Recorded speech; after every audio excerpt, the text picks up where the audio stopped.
like to call to order the City of Littleton City Council virtual study session for Tuesday, August 11, 2020. The time is 6:30 p.m. or 1800. 6 of our council members are present. I take that back. 5 are present at the moment. One had to step away, and the other one is just running a few minutes late. But we do have our five of our members here. Council, we have on our agenda, we have 4 items, and we are going to try to keep to the time schedule as best we can. I had a conversation with everybody today, so we're going to have Council Member Fay just remind us how much time we have left from time to time. It won't be a hard stop, but it will just give us an idea of where we are on that particular topic. And also, I've asked Council Member Elrod if she could be a third eye, we're calling it, who's going to kind of evaluate the meeting as an outside person. And she and I will get together sometime, maybe in a few days, and we'll just talk about how the meeting went. The purpose of this is because we've been doing the virtual meetings for months now. We didn't anticipate doing them by now. So we're trying to find a better way to conduct the meetings. And it starts with me. And since we are going to be doing virtual meetings for, it appears, at least the rest of the year, we thought we better start to get this down really good. So I appreciate Councilmember Elrod and Councilmember Fay for stepping up to help with this particular meeting. And we'll do this probably at each of our study sessions. So Council, we have on our first item tonight, we have ID number, it's a 1A, ID number 20-198, the 2020 Residential Business Survey. And what we have, let's see.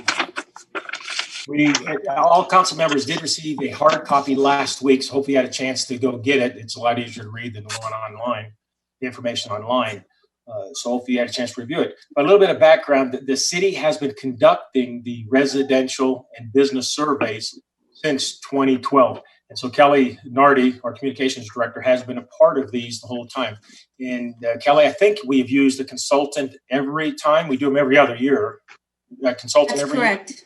Right. That's correct, Mayor. We've been using the National Research Center out of Boulder since 2012.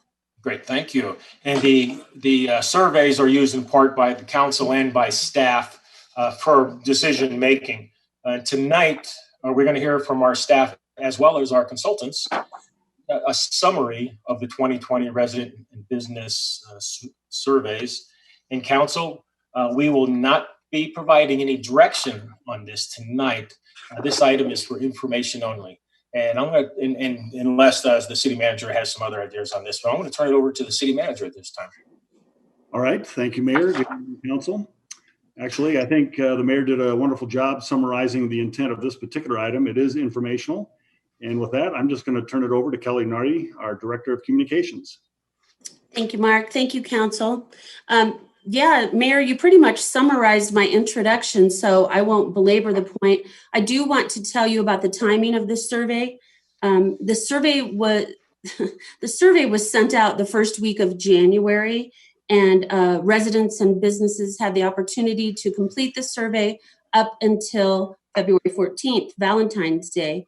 Of course, we had no idea a pandemic was going to be following us a month later. So that did delay the process a little bit, and it certainly delayed our presentation to you.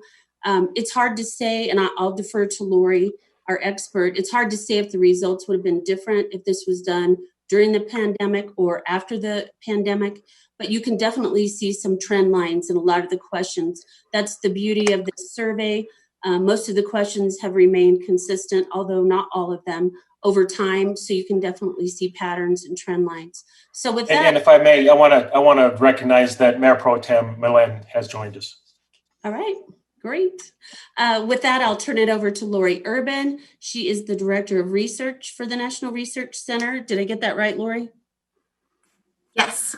All right, take it away, please. Good evening, everyone. Can everyone hear me okay? Yes. Yes. Excellent. Well, thank you, Mayor and Council, for having me here, or virtually here, to present the results. As Kelly mentioned, my name is Lori Urban. I'm the Director of Research and Operations at Polko National Research Center. And I want to thank Kelly for all of her help in getting 2 surveys out the door simultaneously. It's a lot of work up front. Luckily, because the city values their trend lines, there's not a ton of changes that generally happen to the surveys, kind of swapping out those more salient questions, but she's a lot of help in getting that organized and out the door and helping create buzz among those 2 target populations to ensure we get decent response. So as Kelly also mentioned, I wanted to touch on the fact that the survey was done pre-COVID, and that we are having a few clients starting to survey again, and those that we do have surveying kind of during COVID are seeing a few kind of interesting trends. Government ratings tend to be pretty high for local governments. We don't see any kind of downward trends in that area. I think the things that you would think are top of mind for people that are kind of standing out in survey results are related to economy and health kinds of related services within the community. And then, of course, there were some public safety issues that happened a few months ago, and those also are playing into some of the ratings that we see related to police. Littleton does have several questions related to the police department on the survey that we'll talk a little bit about. So those, of all the ratings, those would probably be the most impacted or may have changed the most had we actually surveyed after Memorial Day weekend. So this is this presentation is a, which I should share my screen. Here we go. I think this will work. Can everyone see the presentation now? Yes, okay, excellent. So I think I need to leave it at this level, but I don't think I can present full screen. Oh, I can, yay. Sorry, my second time with Zoom meetings. So this is a combination of the resident and business survey results. It's a quick overview of all of the data that you can find in the 2 pretty lengthy reports. And I'm happy to be stopped at any time to answer questions that might come up. And Council, if you will, use the hand icon, and then I'll recognize you when the break comes for a question. Excellent. So this is the 5th iteration of both of these surveys. We started doing these for the city of Littleton in 2012. Kind of an overall theme that you'll see throughout to kind of designate the difference between the data of the 2 surveys is resident survey generally is presented in blue hues, and the business survey is presented in tan hues. So just to know that, and I'll try to make sure that I'm pretty clear about which data I'm talking about when I'm going through these results. We use survey best practices for both surveys, similar to what we've done in the past years. It's a combination of mailed invitations for the resident survey with options to respond online. And then the business survey is also mailed invitations with a combination of email invitations with online only response. We heard back from similar proportions to what we've heard from in the past for both the resident and business surveys. We make comparisons to prior years when data and similar questions are asked on both surveys.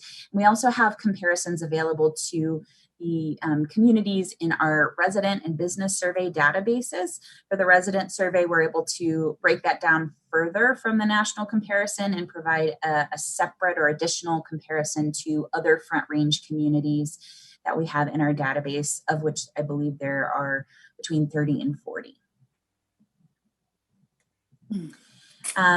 We saw that both residents and business owners still maintain a high quality of life and appreciate a lot of the aspects that they get from living and owning a business in the community. Most residents rated these different aspects of quality of life favorably. At least 7 in 10 gave positive excellent, or good ratings to each of these items. And all of them, indicated by those stars that you see there, were higher than the national benchmark, and most of them also were higher than the Front Range benchmark comparison for residents.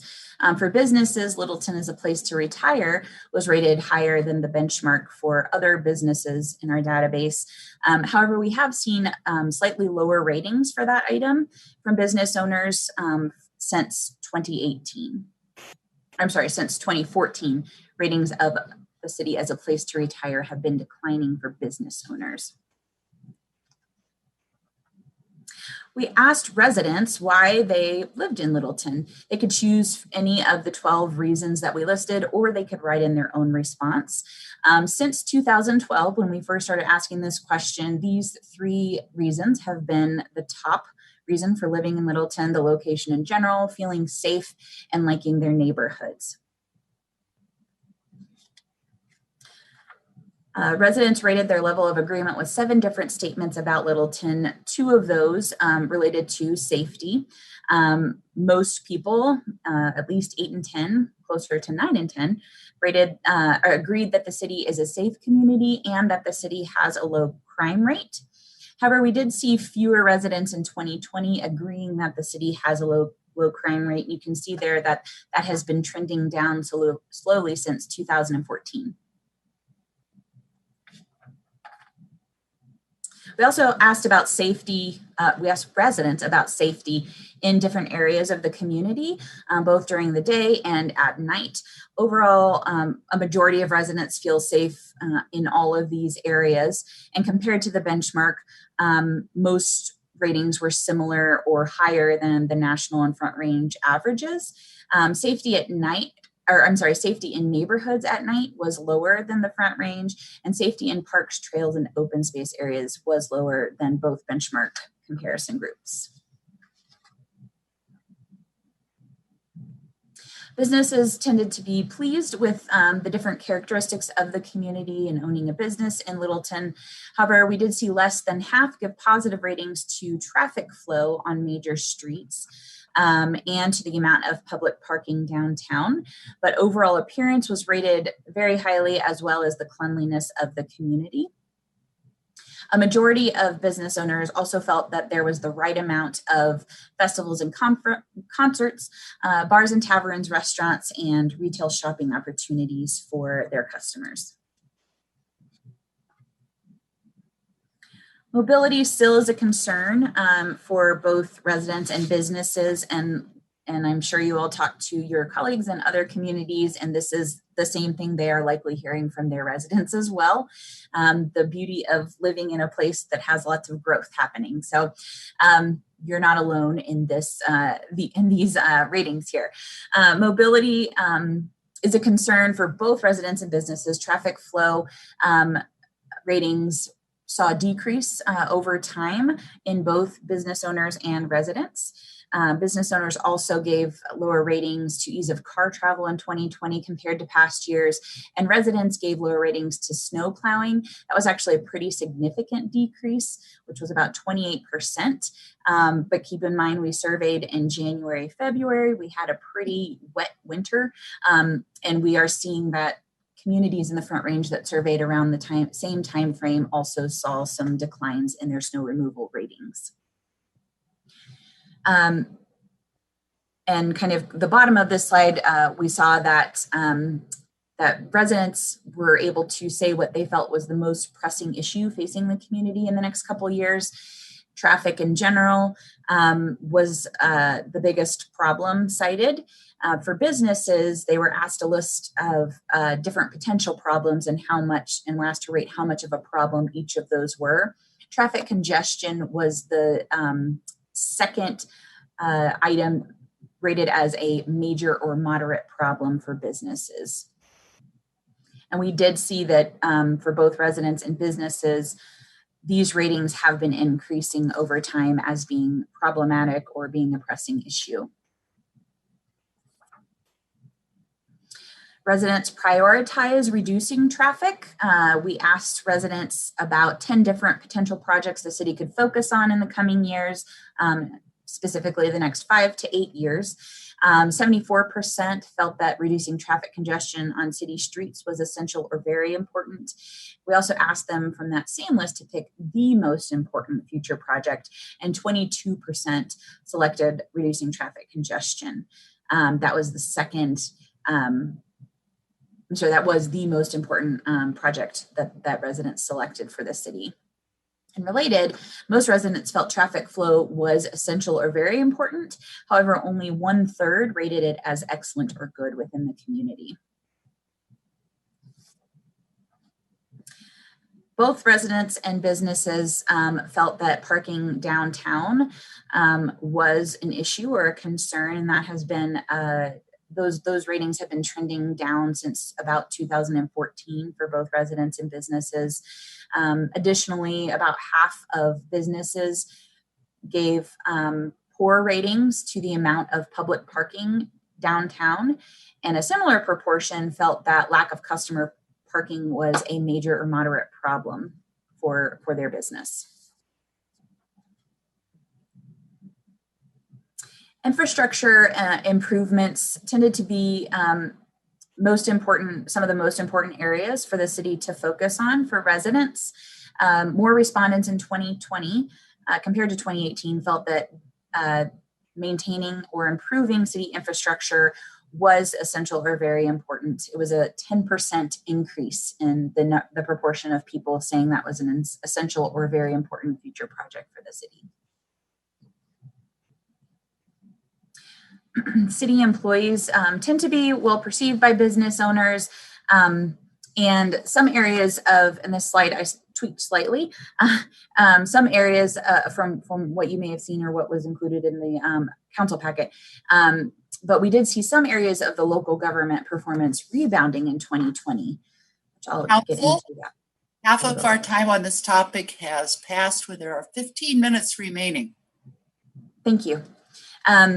Business owners who had interactions, it was about 61% had contact, gave positive reviews to employees.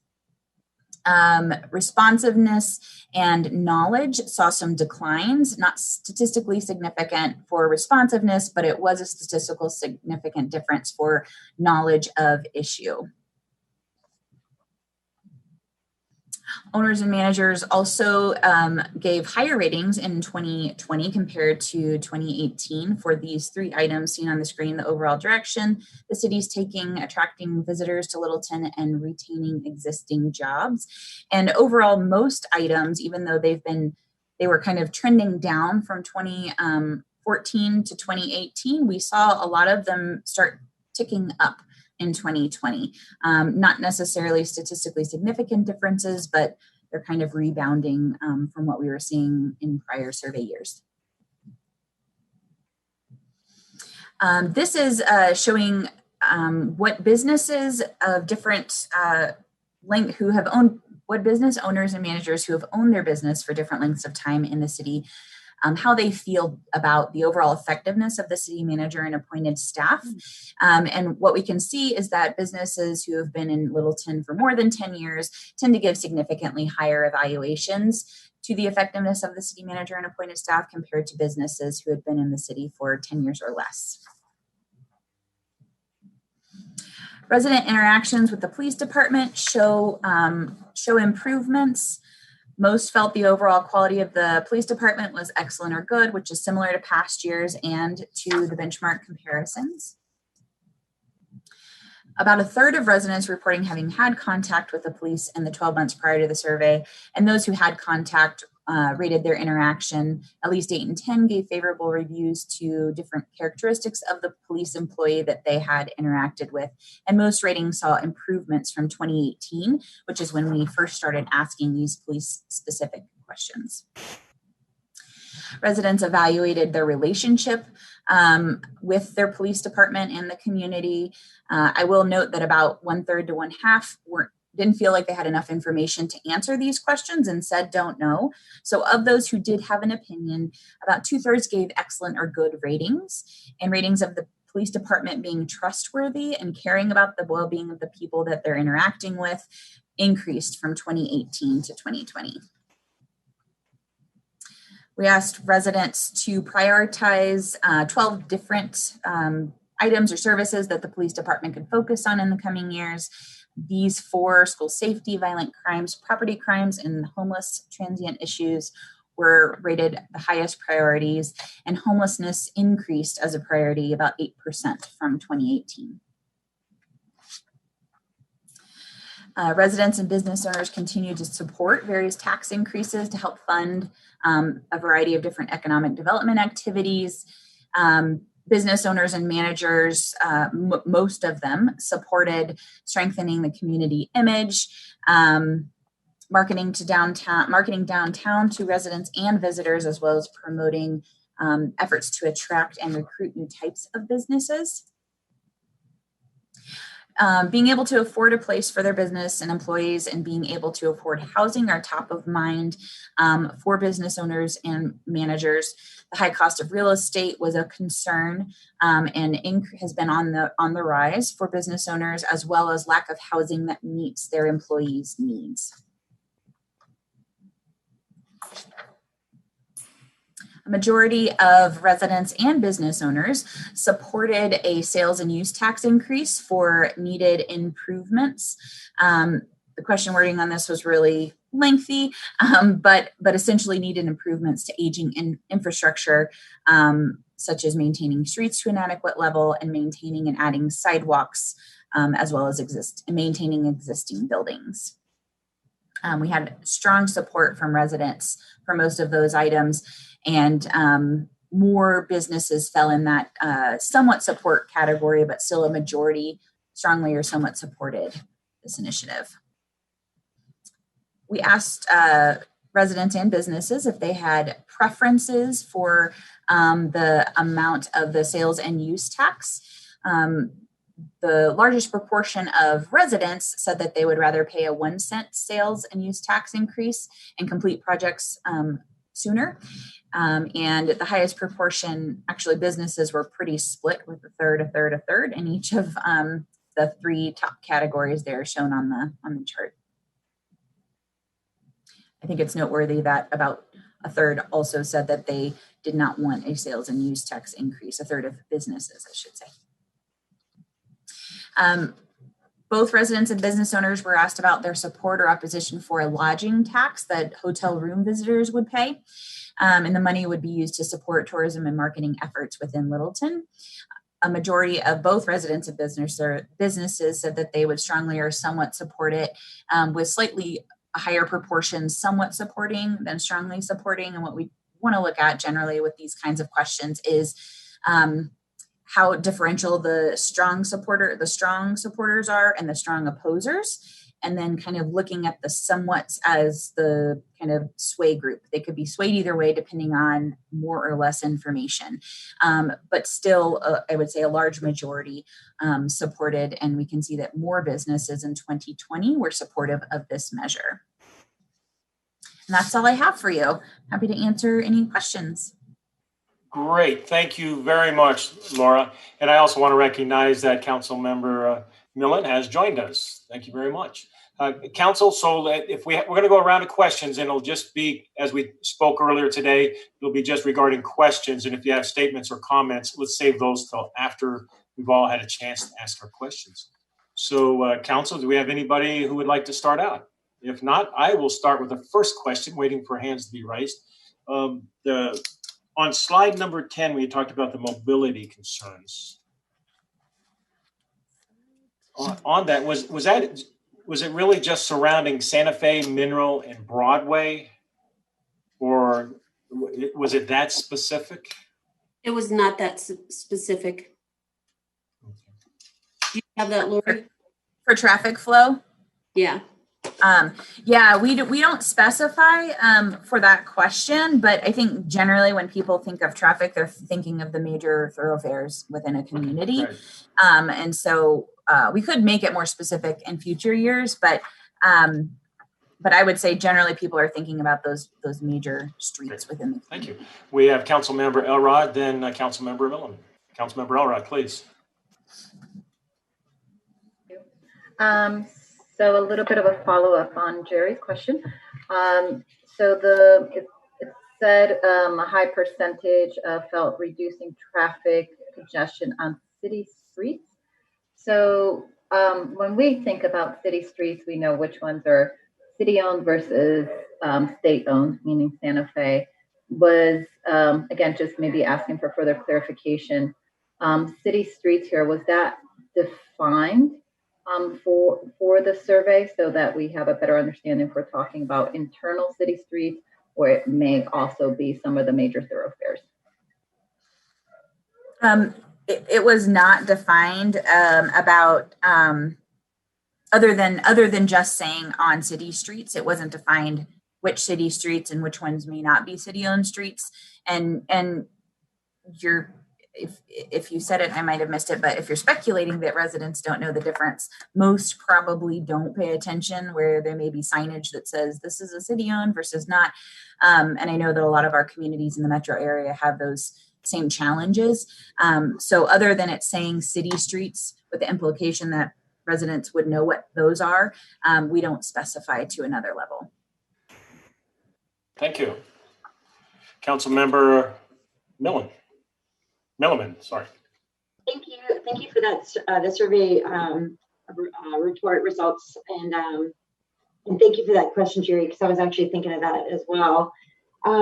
This is just a question about the percentage of respondents for the resident and business surveys. How does that compare to the last one 4 years ago? Did you see more or less respondents?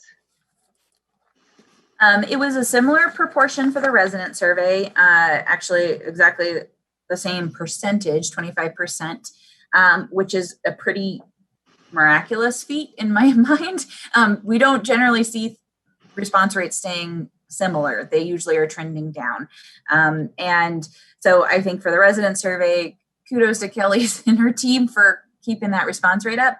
The business survey has been decreasing over time. When we it was 12% in 2016 and 8% last year, 6% this year. Generally, we see business surveys, they're just busier people. And so it's much harder to get them to respond to surveys. And so generally we see responses between 100 and 200 when we send out mailing sizes, as we have for Littleton. So it's not out of the realm of what we see, but it has been declining for Littleton. Council, we have 5 minutes remaining for this topic.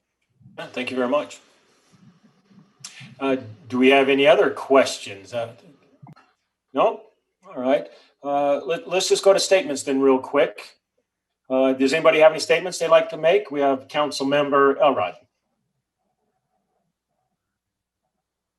I did have one quick question that I wanted to just ask for a point of view on. It does look at, when we're looking at the sales tax increase for needed improvements, we're seeing a decline in the hold on. No, I'm looking at it wrong. Never mind. Okay, I'll make my statement. My statement being, can Kelly or Mark talk about how we will now use this information, perhaps as it relates to the budget or some other things?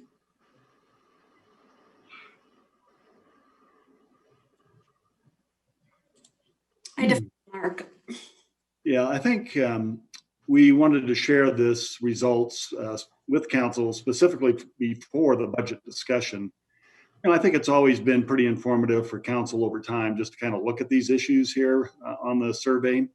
I think we're going to have a pretty detailed and tough conversation, quite honestly, around our capital project fund. I think we do have some real challenges there financially, especially if the expectation of our citizens is for us to somehow manage growth in the infrastructure projects that are necessary to kind of accommodate all that. So that will be a focus. And so this survey, I think we'll have some good applicability. It's actually my hope over time here to tie this business and citizen survey deeper to our priority-based budgeting system, to be honest. I think that's the task that I've kind of laid out here for finance department and others, is to look for deeper connections. So when we talk about performance measures of outcomes, I want to be able to tie it to the survey over time. That's my hope. Thank you very much. We have Council Member Grove and then Driscoll. Council Member Grove. I was very interested to see this resident appetite for the lodging tax and the sales tax. So I think that might be something to consider for the future, not this year, but next year. Thank you. Councilmember Driscoll. I'm going to reiterate what Pam just said there. I think council should take note of this survey. That's a bigger swath of the public and the businesses being asked rather than what the company we hired to do a survey in the past. I think they went out to, correct me if I'm wrong, maybe 150 people, 200 people. So the lodging tax, in my mind, overwhelmingly would get passed based on the agree and strongly agree. So something to consider again for 2021. Okay, thank you. Council Pro Tem Millen. So the political consultancy the city hired to do some polling on the lodging tax, I think we're asking about directing that money toward arts and culture. Is that right? And then this survey is asking about directing that money to marketing efforts for the city. Why the difference?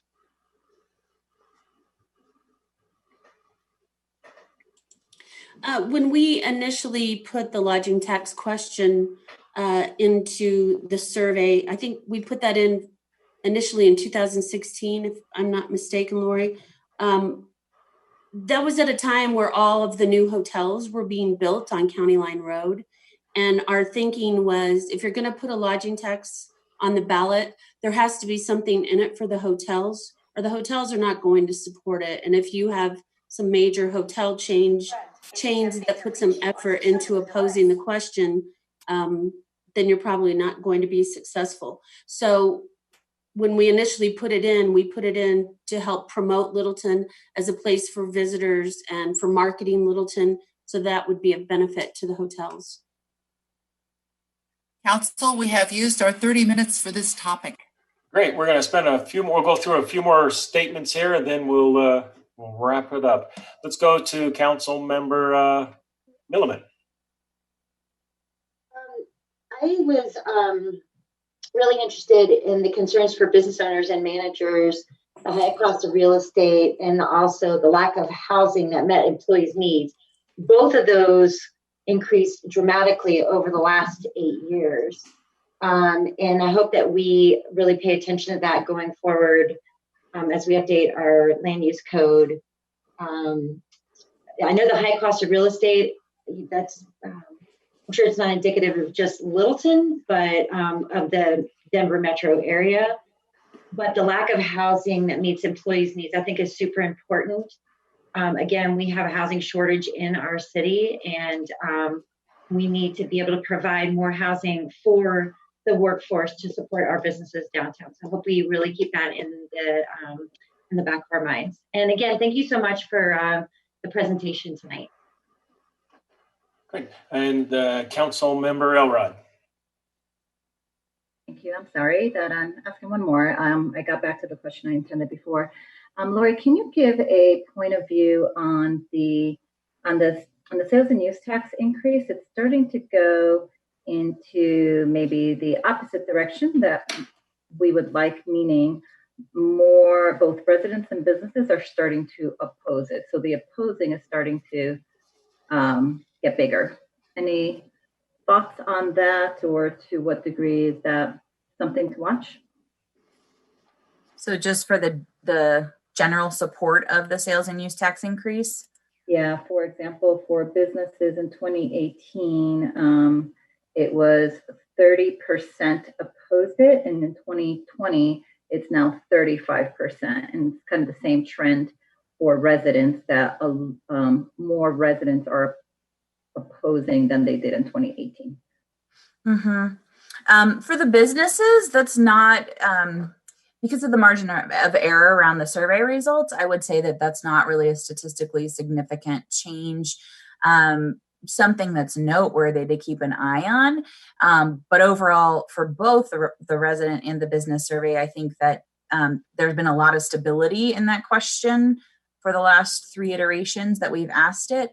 And for the resident, the resident portion with the strongly and somewhat opposers, again, I would say that when you see that there's, over 70% supporting an item, that's pretty strong support. If the people who say strongly oppose started to increase pretty substantially compared to the strongly supports, that would kind of raise some more red flags for me as far as this might not pass if you were to ask it.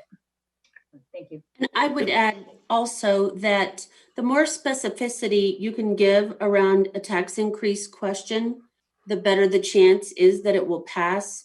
So, I mean, this is a little specific, saying the increase would be directed toward street improvements. But if you could get even more specific and say, like Sheridan did when they passed their $30 million question, that they were going to rebuild every single street in the city. So that was something people thought, okay, there's something in that for me. If you could get more specific and say the entire amount's going to be used for Santa Fe, or it's going to be used for X, Y, or Z, I think your chances of support will improve.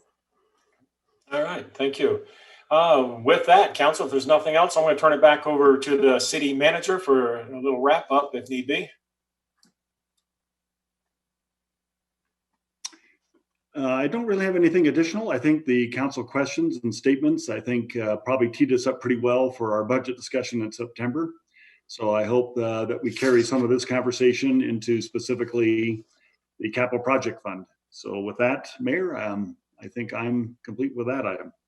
All right, well, thank you very much for Lori for coming in and being a part of our meeting, and thank you for the work.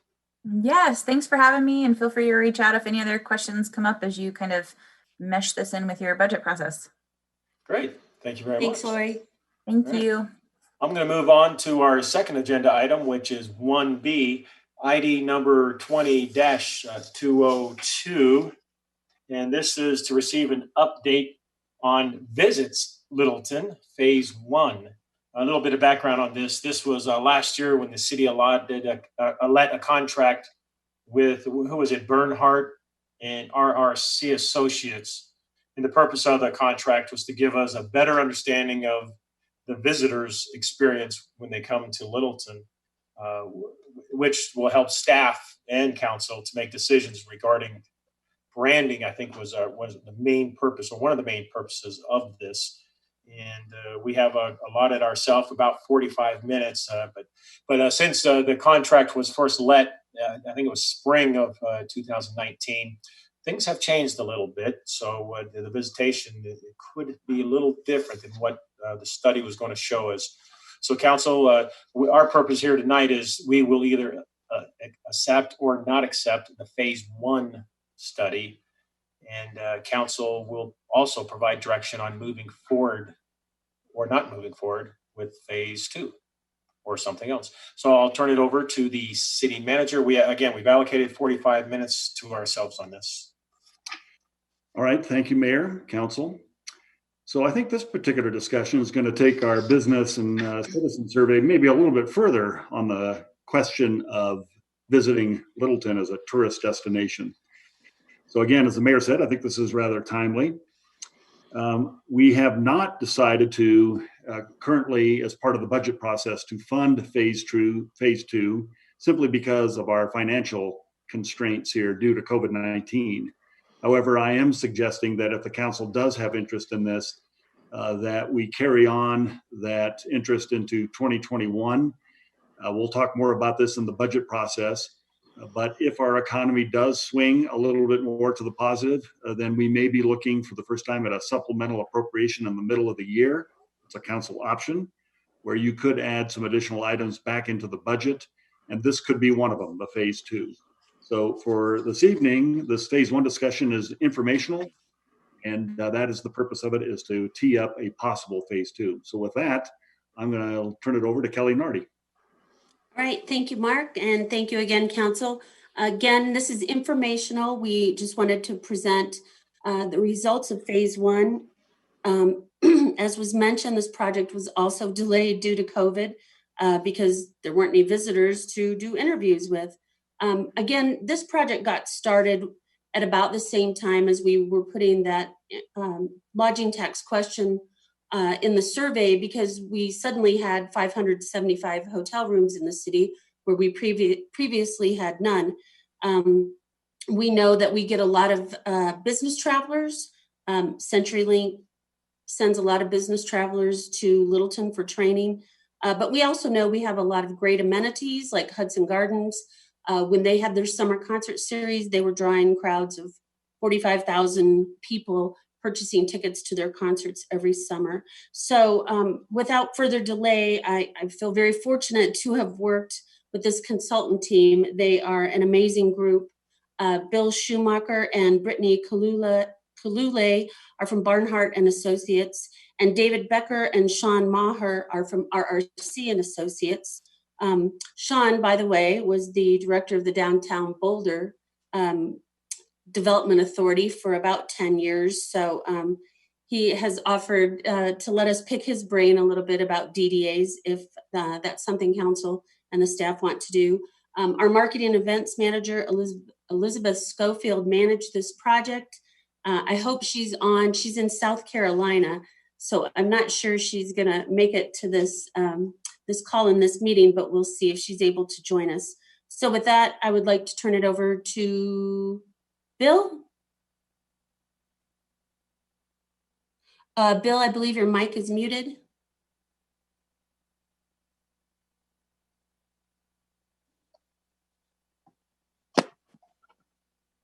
There you are. There we go. Thank you very much, Kelly, for those kind words. It's been great working with you and your team, and we at Barnhart, Brittany and I, are really quite privileged to work with the city of Littleton. By way of background, Barnhart is an accomplished communication agency with a 40-year heritage. Branding, brand strategy, and brand campaign development really is our core competency. And we also have significant experience in destination marketing. Over the past years, we've worked with the Wyoming Office of Tourism. That relationship lasted 15 years, which is very noteworthy. The town of Breckenridge Tourism Office, Jackson Hole Travel, Pagosa Springs Tourism, and also the municipal government of Aspen. So destination marketing is really a sweet spot of Barnhart. And we've also had the privilege of working with RRC Associates on a number of clients and a number of projects. So they're a very terrific collaborative partner for Barnhart. And hopefully David will be at the controls of the presentation. We do have a PowerPoint that essentially represents an executive summary of the documents that Kelly shared with you late last week. And it's really designed to provide a synthesis or summation of the material that we've accomplished to date. And we're going to be reviewing project goals and approach, a very brief situation summary assessment, detail research findings, discuss brand strategy, and conclude with next steps. And we certainly welcome your questions and comments at the conclusion of the presentation. We've got a lot of ground to cover, so we'll be very brief and try to hit the high points as best we can. Kelly and her team established several objectives at the onset of the project. And essentially, the project is designed to provide insight, strategy, and direction for an expanded city visitation program, to provide insights into awareness and attitudes associated with the city, understand the city's points of difference, and they are many and important, identify primary and secondary audiences for visitation outreach, develop a branding platform that guides visitation marketing, and thereby help establish a viable tourism program.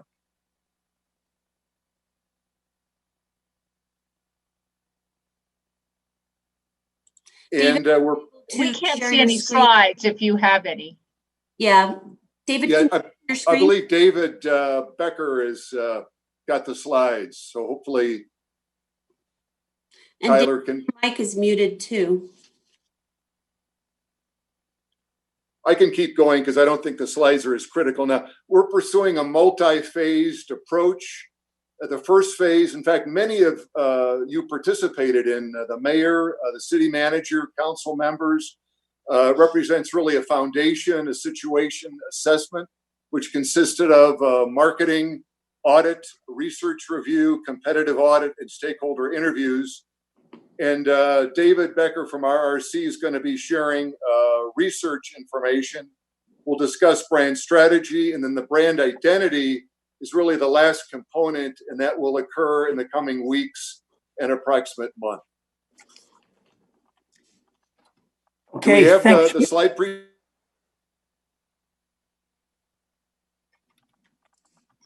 Okay, sorry about this. My apologies. I just seem to have lost the connection right as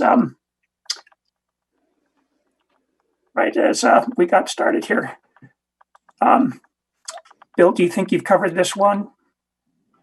Well, I think we're right on kind of the discovery page, which is page number 5. Yep.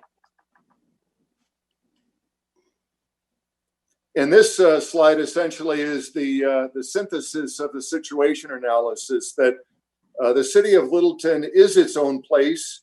It's a standalone city with a strong sense of community and a very distinct identity that's quite different from Denver and the surrounding areas in the South metro area. The city has important features, benefits, and differentiators. In other words, it has things that can define the city and also things that can differentiate or distinguish the city from adjoining communities in the South metro area. Both the totality and quality of attractions are unique, and Kelly has spoken to this, and particularly unique in the context of the South metro area, which is really your competitive set. The city appears to appeal to different visitor types. Awareness is both a problem. I think many of you, in fact, mentioned this in our interviews, that the lack of awareness about Littleton and the various attractive and compelling things to do is a major opportunity. And another thing that we did hear from many of you is that the value of tourism or visitor marketing must be continually demonstrated to ensure sustainable ongoing support. So with that as a brief background on the situation assessment, I'll turn it over to David to review the research learnings and findings. Okay, thanks, Bill. So we conducted 3 different types of surveys to gather input from a variety of different perspectives. First of which was the Downtown Intercept survey conducted during weekends on May, last weekend of June, first weekend of July. Just under 650 responses to a very brief intercept survey. We also did a community and visitor survey, which was advertised via Open Littleton as well as other city communication channels. And in addition, about 100 of those folks who took the intercept survey also took the more in-depth community and visitor survey, grand total of about 533 responses. And then finally, we had a business survey with a relatively moderate response of 27. And so we'll go through each of these in succession over the next several slides. So first, with regards to the Downtown Intercept, a big rationale for that was to understand what is the Littleton visitor profile and where are they coming from. And overall, we found that over those 2 weekends, about 3/4 of visitors came from the South metro area. So Littleton, as well as to the east and west and south of the line, essentially south of Littleton. And you can see this unincorporated portion of South Jefferson County, as well as the small communities in those zip codes. Highlands Ranch and Centennial were some of the larger markets. And then kind of to the north, Denver, Inglewood, Lakewood, somewhat smaller representation. At the bottom, you can see 6% of visitors were from outside of the state. Of course, this was conducted during the COVID timeframe. Business travel is probably minimal right now, as is longer distance leisure travel. So in normal times, the outside of Colorado volume might be higher. With regards to the primary trip purpose, about half of both local residents living in zip 80120, and all other respondents, their primary purpose for coming was to have a meal. Not surprising, given that was a major focus of Weekends on Main, with allowing restaurants to have service in the street. And then you can see a variety of other primary reasons for coming downtown, all in sort of a lower tier. We also asked, what other activities are you doing during this visit downtown? And again, having a meal tops the list at about 70% for both visitors and locals, as well as walking around and shopping, kind of jumping up a bit in the activity list in terms of what people were doing. People really, by and large, enjoyed their experience downtown. 85 to 90% or so of both visitors and locals gave ratings of 8 through 10 on a 1 to 10 scale. And in the comment feedback, a lot of people said, can we keep doing this, longer term? Some of the criticisms, or, to the extent there were some, those tended to revolve around, be nice if the merchants were also open, and then perhaps it'd be helpful to have more entertainment, music, and so forth outside too, in addition to dining outside. So turning now to the visitor and community survey. So it's interesting, as we'll go through, we'll see that there's a lot of commonalities between Littleton residents and visitors. And that includes with regards to age, where most of both groups are clustered in that 35 to 74 age profile, relatively fewer younger adults. If you were to go to Denver, Lodo, you would see more of those kind of younger millennial groups in Denver, and less so in Littleton. One thing, we have 15 minutes of our 45-minute allotted time. Okay. I'll just mention that kind of 65 plus age groups were somewhat lower in terms of actual downtown visitors, likely due to the COVID situation. A relatively affluent profile, most visitors and locals having incomes of 100,000 or more. With regards to frequency of visitation in the past 12 months, most visitors to Littleton are repeat visitors. Among the all other respondents, only 14% were on their first trip to Littleton in the past 12 months, and pretty much everybody among Littleton residents had previously visited. And at the high end of the scale, you can see that Littleton residents tend to be very frequent, or a majority of them, 61%, have visited Littleton attractions or destinations at least 20 times in the past 12 months, but less so for visitors. Favorite places to visit Littleton for leisure activities. Historic downtown clearly tops the list, 90% for both groups.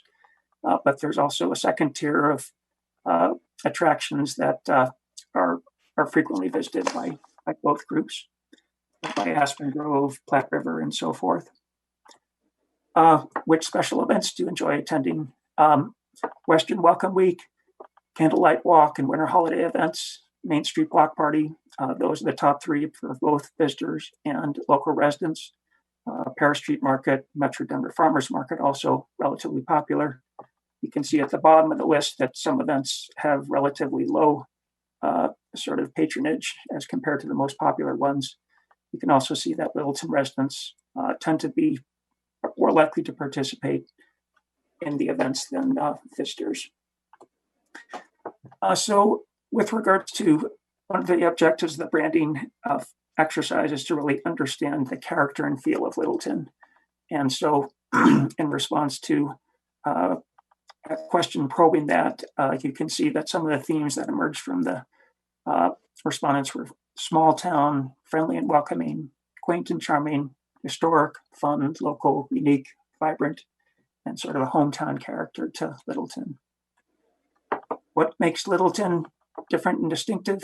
A lot of similar themes: the historic character, charming downtown, small town feel, parks and nature, accessibility, and related to that, walkability and connectedness, with some people mentioning the access to the light rail, and that it's also less crowded compared to a lot of other places in the metro area.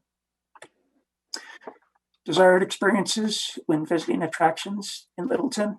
Kind of at the top of the list here, kind of enjoying local attractions such as unique shops and restaurants, enjoying the charm of a small town, and enjoying time with my friends, among a variety of other desired experiences.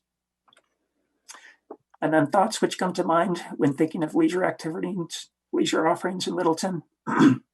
Again, downtown pops up at the top, the unique downtown character, but also a wide variety of other attributes, dining, parks and trails, small town spirit, and so forth. That's sort of secondary, all mentioned by at least 60% of either visitors and locals. Perceptions of Littleton. So most, pretty much at least 50% strongly agree, and roughly 90% either strongly or somewhat agree that Littleton is a city I enjoy visiting. It's easy to get to, has a pleasant, warm, and friendly personality, and has a good reputation. So a lot of positive opinions about Littleton among both visitors and local residents. So just to summarize some of these key findings from the Visitor and Community Survey, kind of that South Metro area is the dominant group of visitors to Littleton, at accounting for about 75% of downtown visitors. Dining, strolling around, and shopping are key drivers of downtown visitation. Downtown is the leading asset for both locals and visitors. And while downtown is the most popular, there's also a wide variety of other attractions that also draw visitors. Many special events are highly rated and should be noted as traffic drivers, and they could also be a key component of future marketing strategies. Major strengths of Littleton include its small town ambience, authentic character, warmth and friendliness, natural beauty, and calm, relaxing, and comfortable feel. And then also Littleton residents and visitors generally have similar demographics, perceptions, and desired experiences in Littleton. To the extent there are differences, Littleton residents tend to visit a broader array of attractions. They tend to visit those attractions more frequently, and they have sort of a broader array of associations with Littleton. It evokes a more complex array of feelings.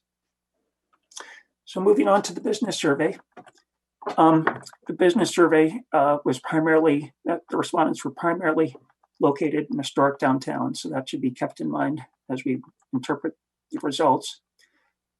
With regards to what businesses think drives their customers to visit, those leading drivers include the small shops and restaurants and sort of the unique, cool, diverse, and cute character of those shops and restaurants and how they're all clustered together.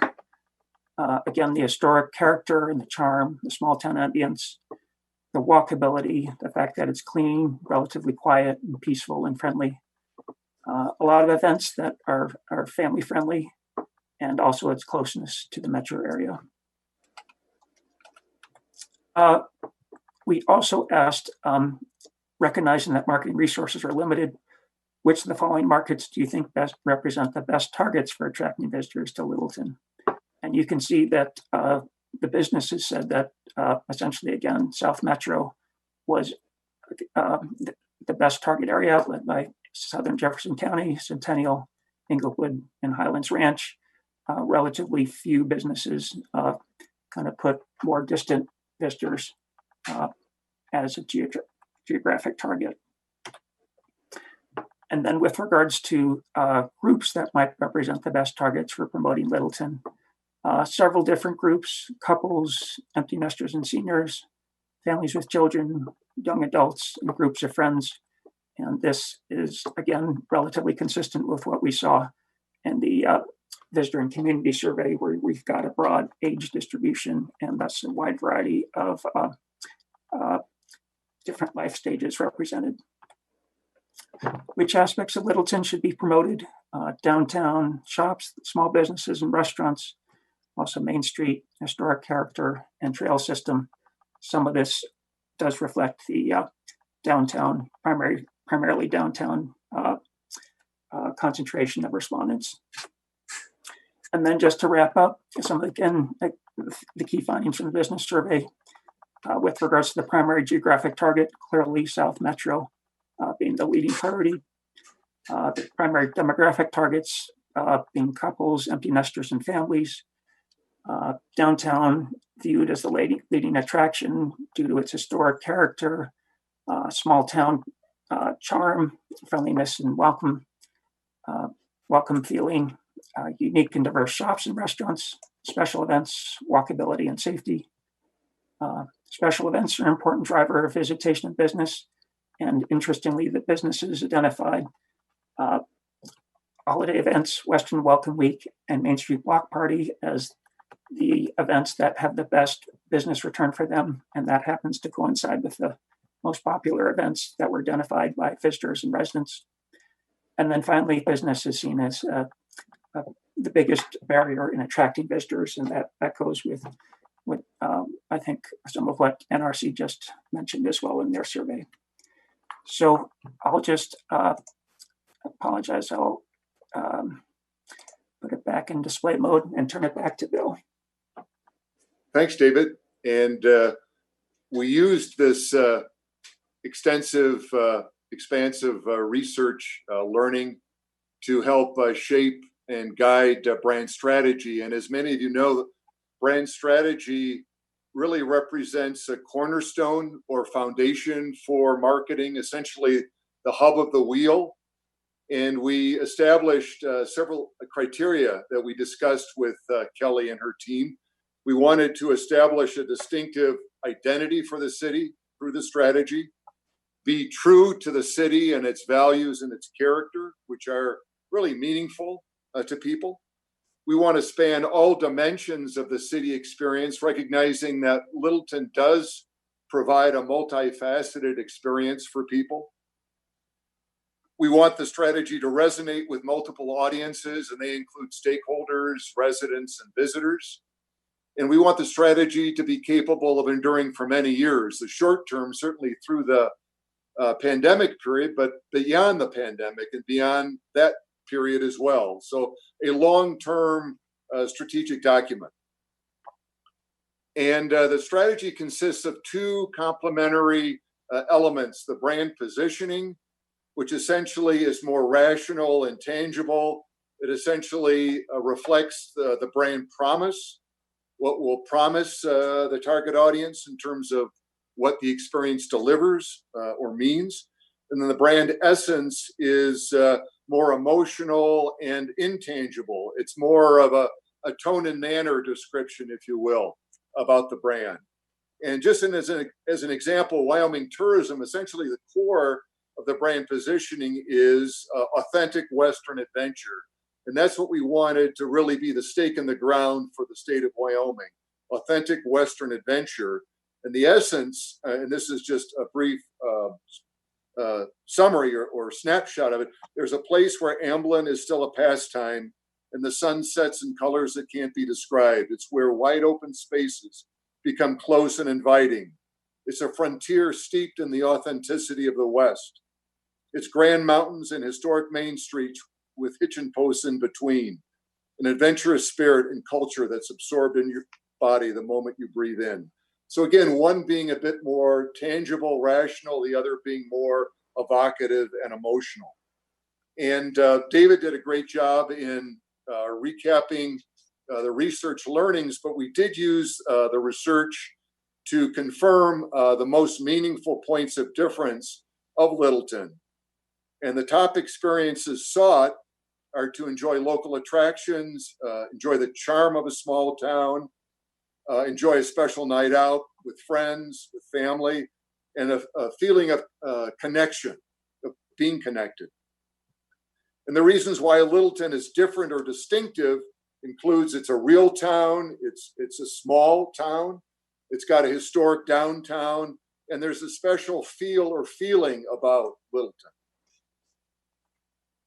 And from this, we developed about 6 or so distinct positioning statements, and Kelly and her team winnowed it down to 3, and these are the 3. The first being the small town with big escapes, and it really can be summarized in one line here. And while our town may feel small, All the ways it lets you escape are as big as they come. And the rationale for this particular positioning stance, it addresses or really encapsulates a major reason why Littleton is perceived to be different and distinctive. It's a small town that provides big experiences, particularly in the context of everyday living and in the context of a metropolitan surrounding. The next positioning statement was where connections are made. And this is, it's no wonder Littleton makes you feel connected to the things you appreciate most, because since our founding, it's the connections that have made this place special. And then the rationale for this particular positioning is it taps into a key experience sought by people, this feeling of being connected to either others or being connected to the environment or history, but the desire for connection, if you will. The last positioning is entitled Be in Your Element, which really reflects more of the atmosphere, the ambiance, the feel of the city. When you enter Littleton, you arrive at a place you can identify with, where you can feel comfortable, a town that lets you enjoy the simple things in life, a destination where you feel free to be yourself and in your element. And the rationale for this is it really reflects insight into the special feel of Littleton, and it also addresses insight that we gain from the research is that a lot of people, and this is really a surprise, who don't reside in Littleton identify with Littleton, particularly in South Jefferson County, unincorporated areas. So people that don't reside or live in Littleton, many still identify or relate to Littleton, which we found unique.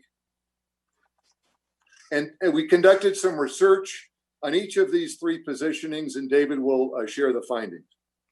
Council, we have used 2/3 of our time for this topic. We have 15 minutes left.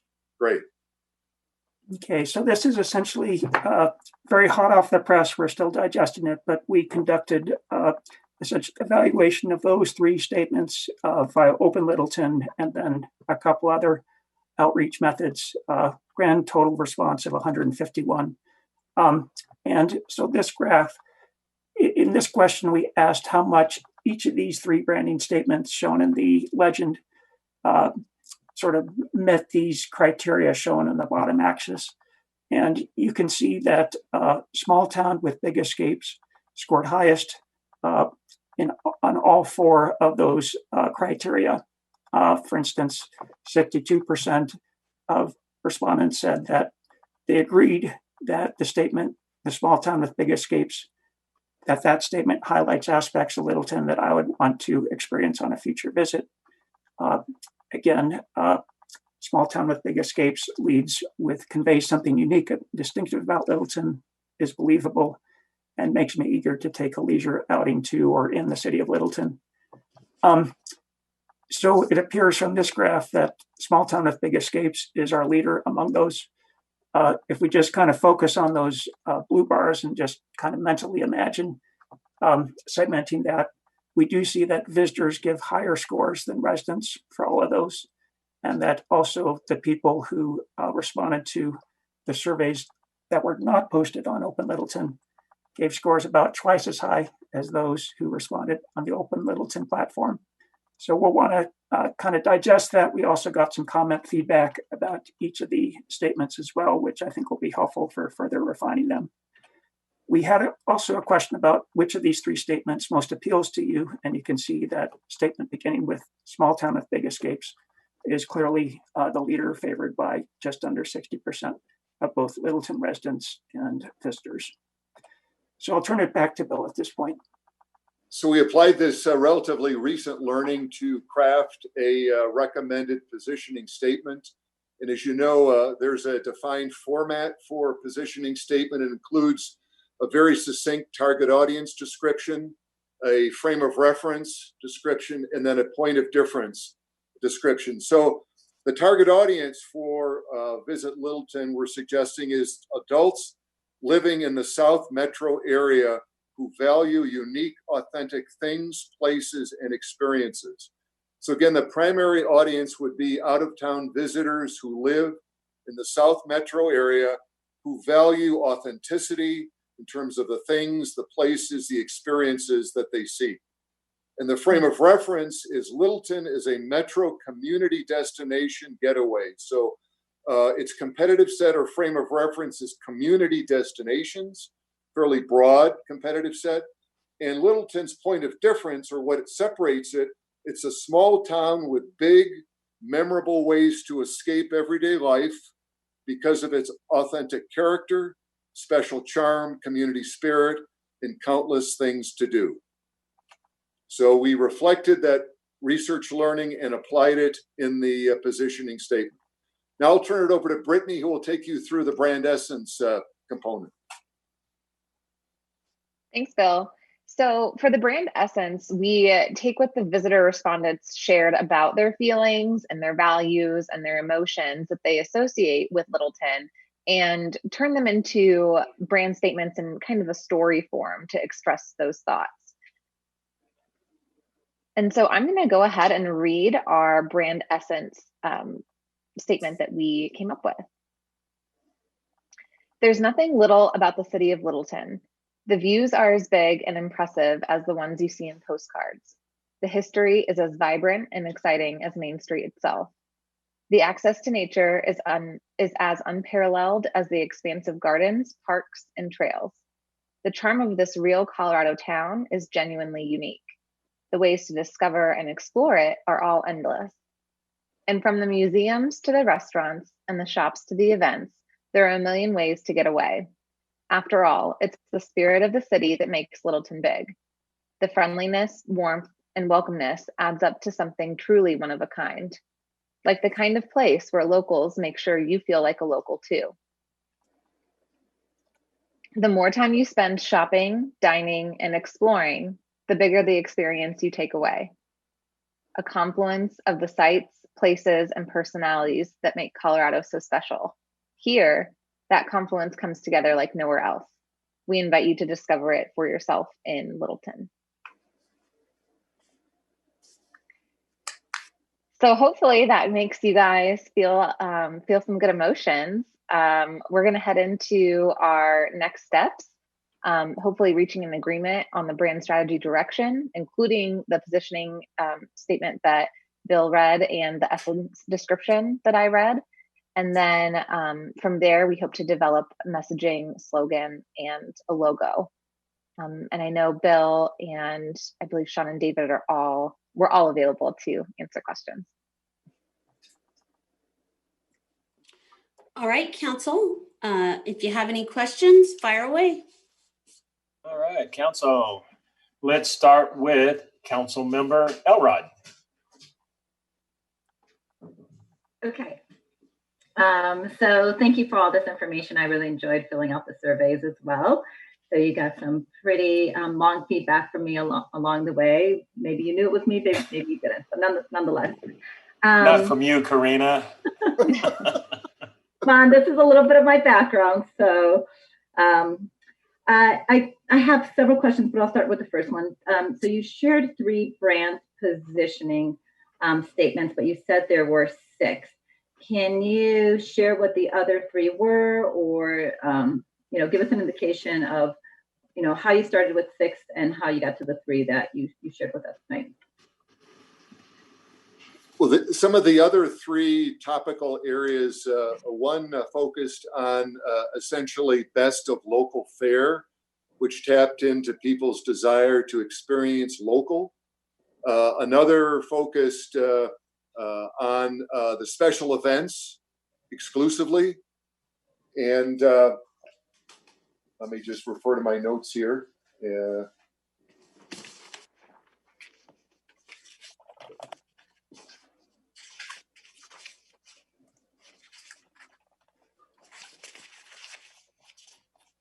So the reasons why we didn't really pursue the others were we felt that they weren't as distinctive to Littleton as the others. For example, a local can be experienced in many other communities. And we felt special events was too narrow, and it really didn't tap into the breadth of experience found in Littleton. You remember the third one? Karina, I have them all. One was fun in any event. It's a million ways to get away. That's yes. Essentially, and I know, go ahead, Brittany. I was just going to say, I know that after we did narrow down the positioning statements, we kind of took what we liked best about the others that we kind of left behind and reincorporated them into the statements that we presented to you all. Thank you. Councilmember Driscoll. Yes, thanks, guys. A nice presentation. You know, I noticed, I think it was on slide 26, you went through the different aspects of different parts of Littleton. I don't remember seeing South Park on there, which is one of, if not our biggest tax revenue areas. Did you guys do anything with South Park and get them involved in any way? No, we didn't. I guess this was more about things that visitors would like to do when they come to Littleton, and more about restaurants and retail and events. So no, we didn't include them. They were welcome to have filled out the surveys. We had hundreds of surveys that were completed on Open Littleton, and they were welcome to have filled out the business survey as well. So we didn't specifically go out and reach out to them. It was more open to all businesses. Anything else, Patrick? I was going to mention one other thing on branding positioning on that slide. You started off with for adults. It just seemed weird to me that you put just adults. I think it needs to be a lot more a lot more broad than just adults. I'm not a marketing guru, but it seems like you're narrowing your focus if you just say for adults. Well, the research, I think that's a very good point. The research indicated that the audience is fairly broad, but it's adults who may or may not have kids in their household.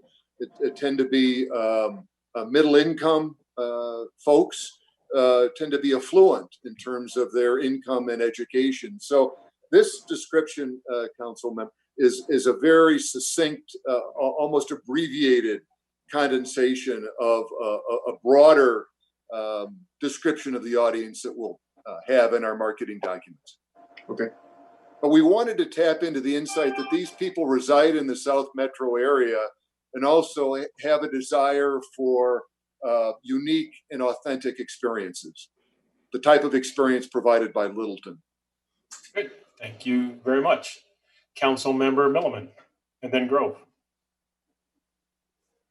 For the presentation, that was really interesting. And a couple questions for you. One is, you said that this is a long-term document or a long-term plan. How many years out are you thinking? 10, 20, 50, 100 years for this branding? Well, I think the important thing is that the branding should still be relevant and meaningful and motivating to people. So when it begins to lose its impact and effectiveness, certainly would be a time to adapt or evolve. But in the case of Wyoming Office of Tourism, we utilize that positioning in essence for more than 10 years. We had 2 different campaigns that ran 5 years each. But I think that really demonstrates the long-term nature of a brand strategy. And so with that, I know that the majority of the respondents were businesses in downtown. And to point to Patrick's point, a majority of our events and what attracts most people is to downtown Littleton. But as we look going forward, Littleton Boulevard potentially is going to be the next area of redevelopment, if you will. Also, there's so many other parts of the city of Littleton that I wish that we could somehow bring into the table. I think a lot of people, when they think of Littleton, they just specifically think of downtown, and our city is a lot bigger than that. So I don't know, and also in Patrick's point too about just branding to adults or marketing to adults. You know, we have a lot of families that live in Littleton too, so marketing to families, you know, children or kids, I think is super important as well. Thank you. Council Member Grove. Mayor, point of clarification. Yes. Is this section for questions? Or Yeah, this is for questions. I was going to comment, and thank you very much. We're at Council Member Grove. We're still on questions. Hey, my question, this was great information, and I think really helps with marketing Littleton to visitors. My question is more to staff, and this may happen in the budget process, but what's the real downside if we don't go into phase 2? I mean, here we've got all this information and we would be on hold for a while, or we would take it and like bank it until things got better and we could move into phase 2. I mean, how, just to kind of give us some information for the future in terms of budgeting. Yeah. So we still need to finish up phase 1. And that is really to develop the brand identity, to develop the brand slogan, and to develop a logo that would go with it. Phase 2 would be more of the development of a website. We have purchased the domain name of visitlittleton.org, so we own that. It's tucked away and it's safe. And we wanted to create a visitor website that it would have hotels, it would have restaurants, and it would have events and attractions. Right now, we have the littletonrocks.com website, which doesn't really cost us anything except staff time.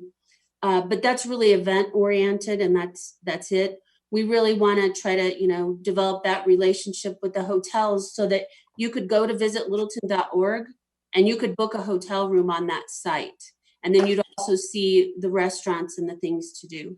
Council, we have completed the 45 minutes scheduled for this topic. Great, thank you. We'll go a little bit longer here. Thank you. So that's basically, you know, creating a campaign and developing a website would be phase 2. Thank you. Great, thank you. We have Council Member Elrod.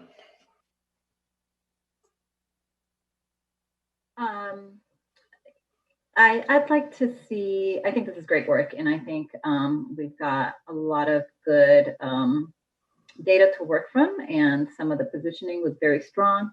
But I'm still a little concerned that some of this was skewed based on how the survey was conducted, that it was just on weekends on Main. And you guys probably have some, not that it was just during that, but that definitely represented a big part of it. Mayor, have we moved into comments rather than questions? I'm setting up my question with my comment. Okay, if you go ahead and ask the question. So my ask is if you could give an indication of, you know, how the data may look slightly different. If you know, if in any way you can kind of balance out or some of the over like the data skewing one way. So would you be able to give us some indication of that? But I also wanted to point out that the weekends on Main, the 2 weekends, were the visitor intercepts that they, you know, talked with people in person on the street. But we also had the survey out on Open Littleton, and we had a survey for residents and visitors and a separate survey for businesses. And so I don't have it in front of me, David, but we had 400 or 500 people respond to the Open Littleton survey. So it wasn't just completely focused on downtown. But I think, like Kelly pointed out, you know, when you ask people what they think of Littleton, it always goes back to downtown. almost always does. And we do try to broaden the reach to the other amenities that the city has. So I think that would be a great, outcome of this program, is to be able to direct people to the other amenities the city has to offer. Great, thank you. Mark Ralph, I think you, City Manager, you wanted to say something? Just at the conclusion, Mayor, just talking about how this will tie back into the budget discussion when you're ready. Okay, if we could go to Councilmember Fay. Are we ready for a comment rather than a question, or shall I have a comment, not a question? Let's go right into the comments at this point. I think we're good. Okay. I found during the presentation that I was hearing that Littleton is a small town. But I think actually we're a small city. And I'm not sure of this, but I think 48,000 people make this a small city. So I wonder about the authenticity about positioning us as a small town when we're trying really hard with the census, as Kelly reminds us again and again, that we're trying to reach these 50,000. After hearing that we're a small town so many times, it was a little jarring to hear that there's nothing little about Littleton. So I wonder, I would like some clarifications, not right now, but with the people who are putting this together, about are we trying to be little, or are we trying to be not little? Because we're saying we're a small town, even though I think we are not a small town. We are a small city. And then we say we're a small town, but we're not little. So that's a lot of jockeying around with the word little. I would like that to be more focused about what we're trying to do there. And I would like for there to be fewer words about what we're trying to be memorable about. There's a point, and I think we exceeded it, where more words leads to fuzziness rather than clarity about what our marketing focus is. And thank you for letting me give me my input. Right. Thanks. Thank you. Councilmember Driscoll.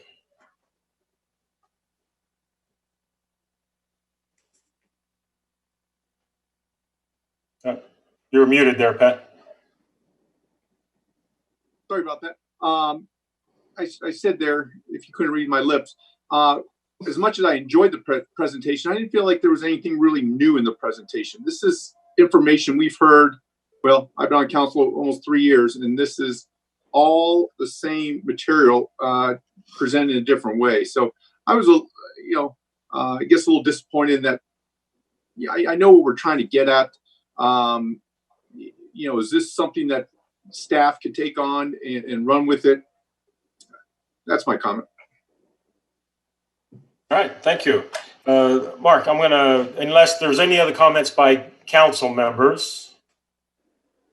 Kelly? I know I had my comments earlier. I apologize. I forgot that was the questioning period, but I know that we talked a lot about Littleton as a destination. And again, my thought processes go to staying in downtown. We don't have any place to stay in downtown.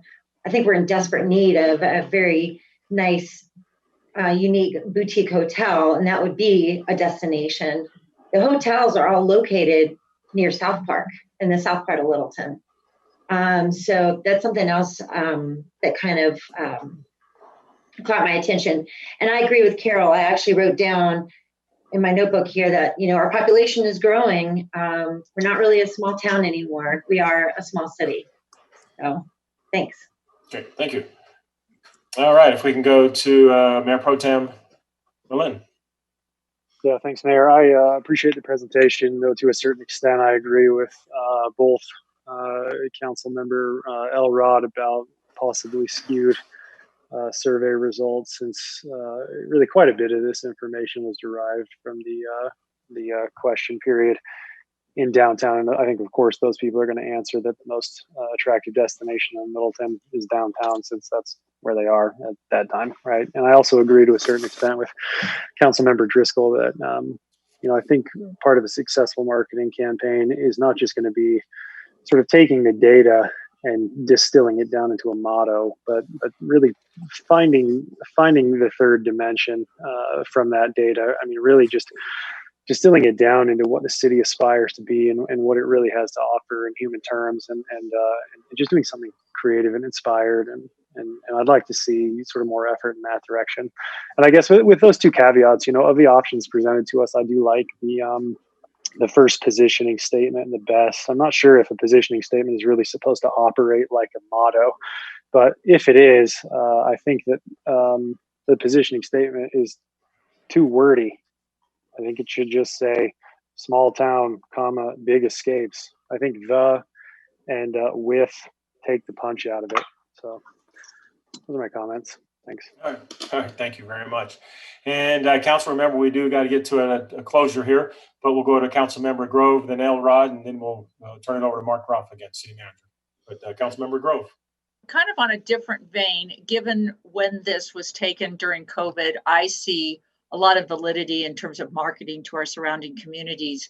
But as we hopefully move back to a different time, we're attracting people from business travelers. I think we may need to take into account who answered this and when they answered it. And there may be a need to reframe and pivot a bit on the messaging, which I'm sure Kelly and her group could do easily, given different target markets when things change. So I just suggest not to just base everything for the next 10 or 15 years on this time and this location, given what's going on in the world today. Okay, thank you. We'll go to Council Member Elrod. Thank you. So the final maybe comment or request that I also have is, as I was going through this, I definitely, and I shared it with my family, I had my family weigh in.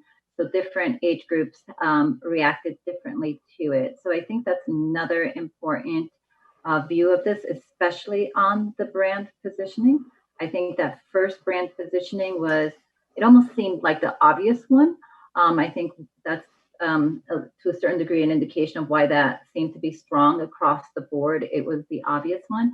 But the second one, which was in your element, surprisingly, it did really well, considering there wasn't a big difference between one and the other. So, and my children were the one that responded more favorably to in your element. So I think there's a message there of, looking at, our generation, and as it shifts, and as we think about who we want to be able to continue to attract to a certain degree. You're going to still get me going downtown, and you don't have to attract me. I'm already here.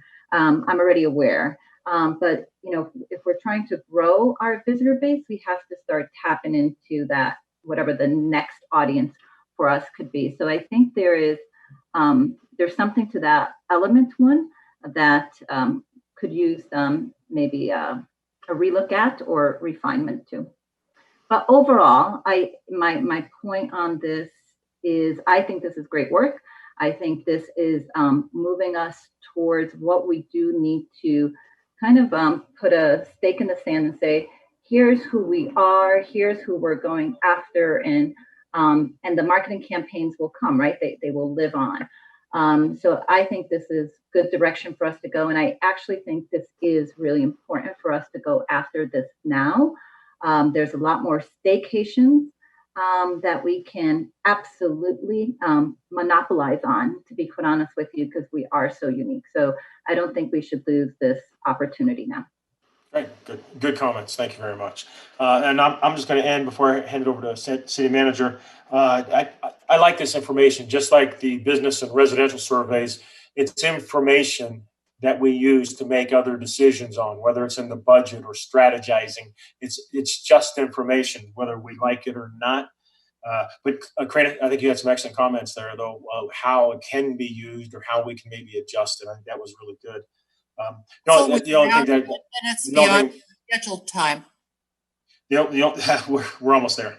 So I think on the branding part, there was nothing that really rolled my socks down. Sort of, if I were wearing socks, that really stuck out as something good for me, at least at this time. So with that, City Manager. All right, thank you, Mayor. Yeah, I think our timing on this presentation is, my view, pretty special. I think obviously we've got a pretty big burden here that we're going to be talking through in September here with the pandemic and our financial impact. But I think we are positioned to perhaps act on an opportunity, that we've all been talking about here for quite some time. I think my intent here is in the budget process to talk about phase 2 and the opportunities that might present us. Yes, we do have financial challenges in how we structure our budget here. As I mentioned earlier in the beginning, we may have an opportunity in the second half of 2021 if the council wanted to pursue then. Again, the pandemic would be something to evaluate. Maybe the last piece I will note is that phase 2 may lend itself, quite honestly, to the CARES Act. Now, if we had an extension in time for which the Congress is debating, we may be able to take advantage of the CARES Act after the end of the year. So there are some things in play that I think would just be more appropriate in time anyways to talk during the budget process in September. Mark, can you address what this initial phase cost and what the new cost is for the second phase? Kelly, would you? Yes, I can. Phase 1 isn't quite finished, but it was $36,500. Mayor Pro Tem? What comes with phase 2? The development of the website and, a campaign that goes alongside, advertising, development of ads, development of, messaging that we, might want to, purchase advertising in magazines or in newspapers. I'm not quite sure, but definitely the website is the big piece of it, the visitlittleton.org website. Okay, thanks. Okay. And Councilmember Elrod, I know you have a question, but Mark, you need to hear from us whether or not we're going to accept this or not accept it. I mean, what are we to do with whether we accept it or not? It's done. Well, maybe that's almost not, done. Yeah, that's not the right question. We still have some development to do. And so based on the feedback that you gave us tonight, I think we can go back and continue to work with our consultants. Well, so that'll address at least the accept or not accept. And then you'll take that as, okay, cool. Councilmember Elrod, you have something that short for us? I was going to ask Mark for what direction he was asking of us. So yeah, the next direction that he's looking for is then on moving forward with a phase 2. And I think I had heard from Mark earlier when we started this conversation that we're not budgeting it at this time. And you did just say that if the CARES Act is extended, that may change that. Is maybe room for it at that point. Yes, the phase 2 discussion would play out in the September conversation of the budget, whether the council wanted to do it sooner or they wanted to do it later, or the possibility of the CARES Act. Okay. Yeah. Patrick, do you have something? I'm sorry, go ahead. Just to be clear, so are you asked? I'm still not clear what you're asking of us right now tonight. This is just informational. I'm not asking anything of council at this point. Okay. Patrick, did you have one more? No, I think I'm going to reiterate what I'm hearing out there is we're going to wrap up phase 1. We're going to get a report back whenever that wraps up in September. At that point, we're going to be able to make a better decision as to where we're going with this and be able to give staff more direction. I think that's a good summary. And is that what you're hearing, Mark? Great. Then that'll be it for that. Well, thank you very much to David, Bill, Sean, and Brittany for your time tonight. Thank you very much. It was very good information. Very good. Well, thank you very much, Mr. Mayor and Mark and City Council members. Greatly enjoyed the time with you this evening. All right. Thank you very much. Take care. All right. Let's see. We're going to move on to our next item, Council, which is 1C, the downtown district discussion. And on that, City Manager, if you could go ahead and elaborate a little bit on what you would like from us on this item. All right, so this evening here, we're going to be sharing as informational only the differences and structure of a DDA, Downtown Development Authority, and a business improvement district. So that part is informational. The questions and the next steps at the end of this presentation is what we will be asking council is if you have, you want to give consideration to how you may want to change how and what we provide for downtown services. Since we're in the midst of this pandemic and the financial challenges, these kinds of considerations would be appropriate on what we're providing services, not just for downtown, but obviously in other parts. And then the second question is whether or not the council wants to consider, if you have interest in a DDA or a bid, any kind of incentives in creating the district. If you say yes to either one of those questions, then it would be my recommendation that we cover this in much more detail during the budget process here later in September. So those are the two questions. That's the ask. And in the very beginning here, I think before maybe all of council tuned in here for tonight's meeting, Reed Betzing, our city attorney, noted that Denise Stevens, our economic development director, had a personal emergency. So she is not here this evening. And so myself and Reed will be giving this presentation. I'll be covering at least the first couple of slides through the opportunity. And then at the very end, I'm just going to cover kind of the next steps. So Reed is working the system here. Before we proceed, could you again just summarize for me what you want from council tonight? Are you looking for direction or not? Yes, I believe you're looking for direction on our next step. Yes, I am. I'm looking this again. Parts of this is just informational, the structure of a DDA and a bid. The two questions I'm specifically asking council tonight is whether or not they have any interest in discussing the amount and the types of services that we provide for downtown. In other words, do you want to reevaluate? Are those the appropriate services that you want to provide? And then the second question is whether or not, if you want to pursue this, is whether or not you want to create any kind of incentives to offer the downtown in the pursuit of a bid or a DDA. All right, thank you. All right, so council, what we're going to be wrapping up with will be amount, and I believe money. You're talking about amount there. How much money and what type of services, if any, for the downtown area. And the other one, oh, I'm sorry, I lost my train of thought there. And the other one was, what was it, Mark? Incentives. The other one was incentives. If we want to offer any incentive of some sort for the creation of a downtown district. Correct. All right, thank you. All right, City Attorney, please. Well, if you, Mayor, I'm going to cover the first couple of slides, and then I'm going to turn it over to Reed here. So I think actually it's kind of interesting how we've pieced together here all the citizen and business surveys, and we talk about possible marketing here for tourism, and now we're talking about specifically our downtown area here.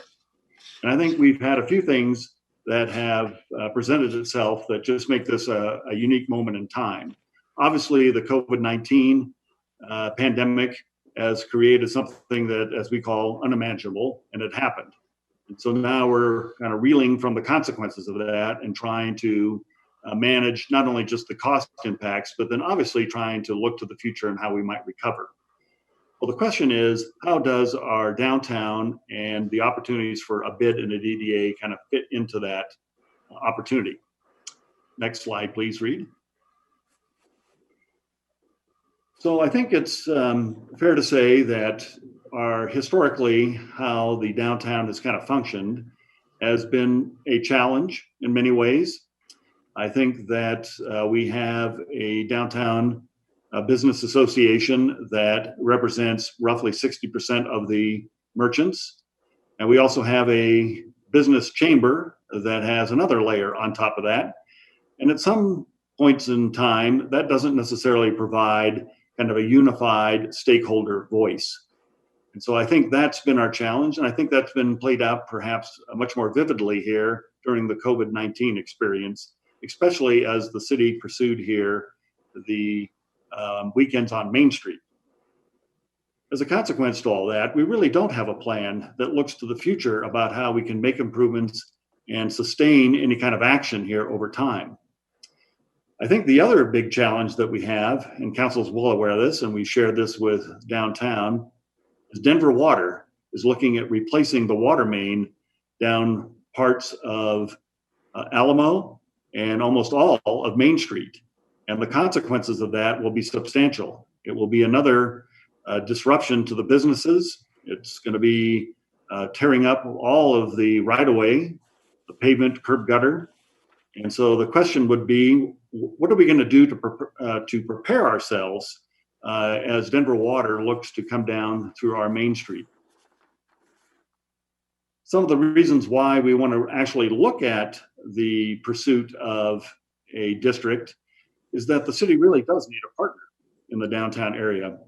The city cannot be expected to do all things in the downtown, whether it's build all the infrastructure or all the parking and perform all of the events. So there does need to be a partnership for which that group can have their own voice. They can have their own kind of methodology in organizing and representing themselves. I think it is about autonomy for those stakeholders when you look at a district. I think it's also an opportunity for us to plan for the long run, not just Denver Water, but for the long run. And we heard through the business survey, parking is one of the big issues that we see as an impediment to our downtown. So we do believe that a district is an opportunity for the merchants, the business owners, the property owners to look at opportunities to form some kind of form of government in order to tax themselves at some level, and then to partner with the city in the long run to help take on the challenges here with a formation of a district. Okay, Reed.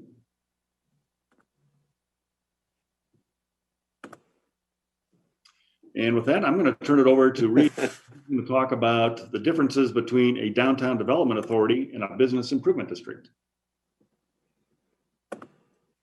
Oops. Thank you, Mark. And I'll try to keep it pretty high level.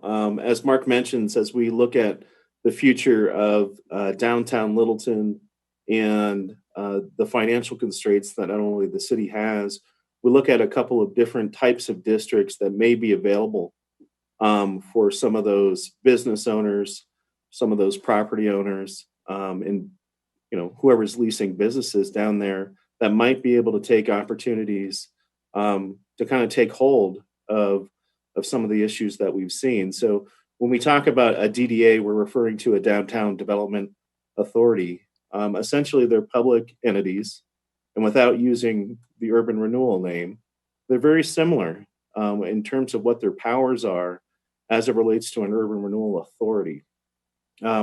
Just like urban renewal, they're a local unit of government, and what their main purposes are to fund development and redevelopment. And one of the ways that they go about doing that is having the benefit of tax increment financing. A BID, on the other hand, is a business improvement district. They're organized by the property owners and those persons that are leasing businesses, and they manage a lot of things. They're similar in a lot of respects in the sense that they both can handle marketing, but typically what you see from a BID is you see a lot of kind of the maintenance, the operations and maintenance of their particular district. So they're primarily funded with property taxes that are assessed to those property owners, just the commercial units within the business improvement district. But they go to things such as streets, plowing, the landscaping can be part of it, artwork, fountain signs. And as I mentioned previously, marketing is one of the things that you see a lot of business improvement districts take hold of. We've got a couple BIDs that I think are still operating within the city of Littleton. One that everyone would be familiar with, which would be Aspen Grove. They established a business improvement district, I want to say maybe it was the year 2000. And the primary purpose of that was to offset some of the costs of improvements that they were building. So they've continued to function. Another one is the Highline, and I forget, exactly where they're located, but that's another one of the business improvement districts located within the city of Littleton. Primary focuses of a DDA are, as I mentioned, kind of development. They're a development tool. They're used a lot, oftentimes for redevelopment, to fund building improvements, really probably more larger capital improvement projects. You've seen them involved historically through historic preservation, marketing, and vitality of, in our particular case, the downtown Littleton area. A bid somewhat similar, but as I mentioned, they're more involved in a lot of the maintenance type aspects of their particular district. So creating and maintaining safer and more attractive business districts, ensuring stable and predictable revenues, helping increase property values, sales, as well as business occupancies within their district. And as I mentioned, a lot of these kind of smaller infrastructure improvements come down to improving streets, drainage, the marketing. What are the amenities that attract individuals to that business improvement district? They're organized somewhat similarly and yet somewhat differently. So both of them require a formation of what are the properties that are going to be part of, in our case, a DDA, if we're going to refer to that, or a business improvement district.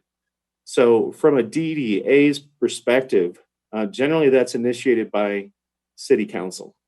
City Council is the one who starts kind of that ordinance process in terms of forming a DDA, but it's not simply City Council's decision as to whether or not a DDA is formed, because what ends up happening is there's an election, and that election happens where those individuals that can vote are going to be residents, property owners, as well as business owners. So anyone having a property interest, i.e. leasing space, has an opportunity to vote in that particular election. Similarly, what we see from a bid is also an election as it relates to the property tax, or excuse me, the ad valorem tax that would be placed on property owners within a bid. But this is coming a different way. It's not necessarily City Council initiated.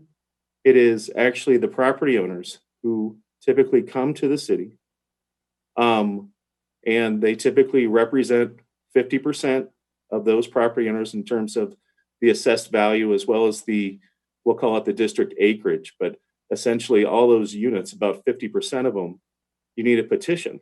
And so they come to the city and they petition to form this bid. And those people that can end up voting in the bid are property owners and business owners. What ends up happening is every year there is some control by the city, because there is an operating plan that they are required to submit each year. So as I alluded to before, one of the benefits in terms of funding of a DDA is TIF. It's that tax increment financing, and that can be both property as well as sales tax increment. The other funding mechanism for a DDA is ad valorem tax, essentially property tax.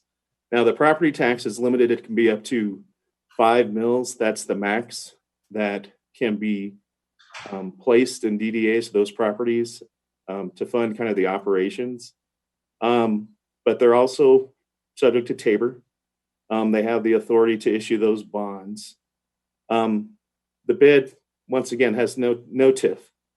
So the way that they're typically obtaining funding is through issuing bonds or levying taxes or special assessments on those properties that are specifically benefited by what they're doing. Essentially, what it comes down to is an assessment or a mill. So it's going to be funded primarily through property taxes.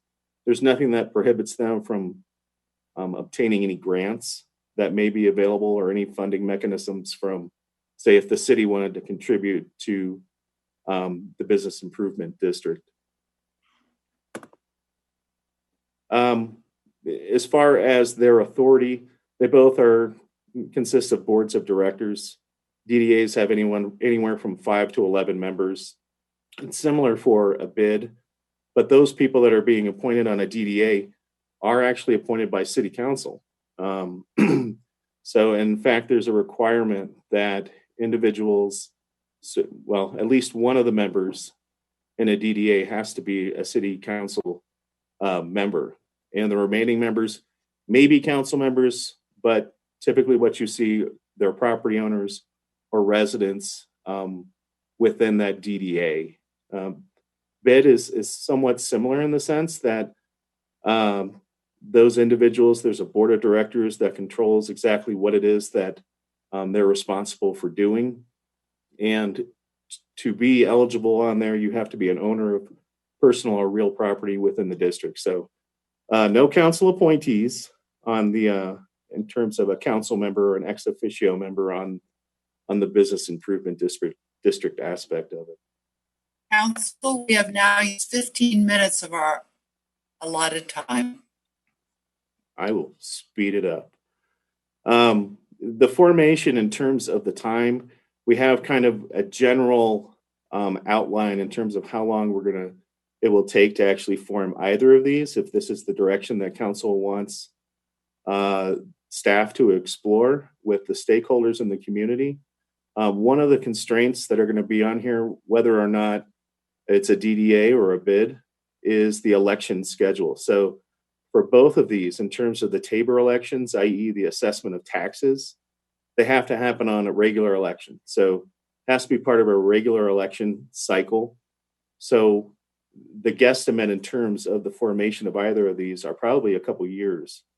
I think staff has recommended at least 6 months, 4 to 6 months in terms of outreach and stakeholder meetings. I will say probably in 2018 and 2019, the city did, in fact, meet with individuals in downtown to discuss these aspects or these types of different districts.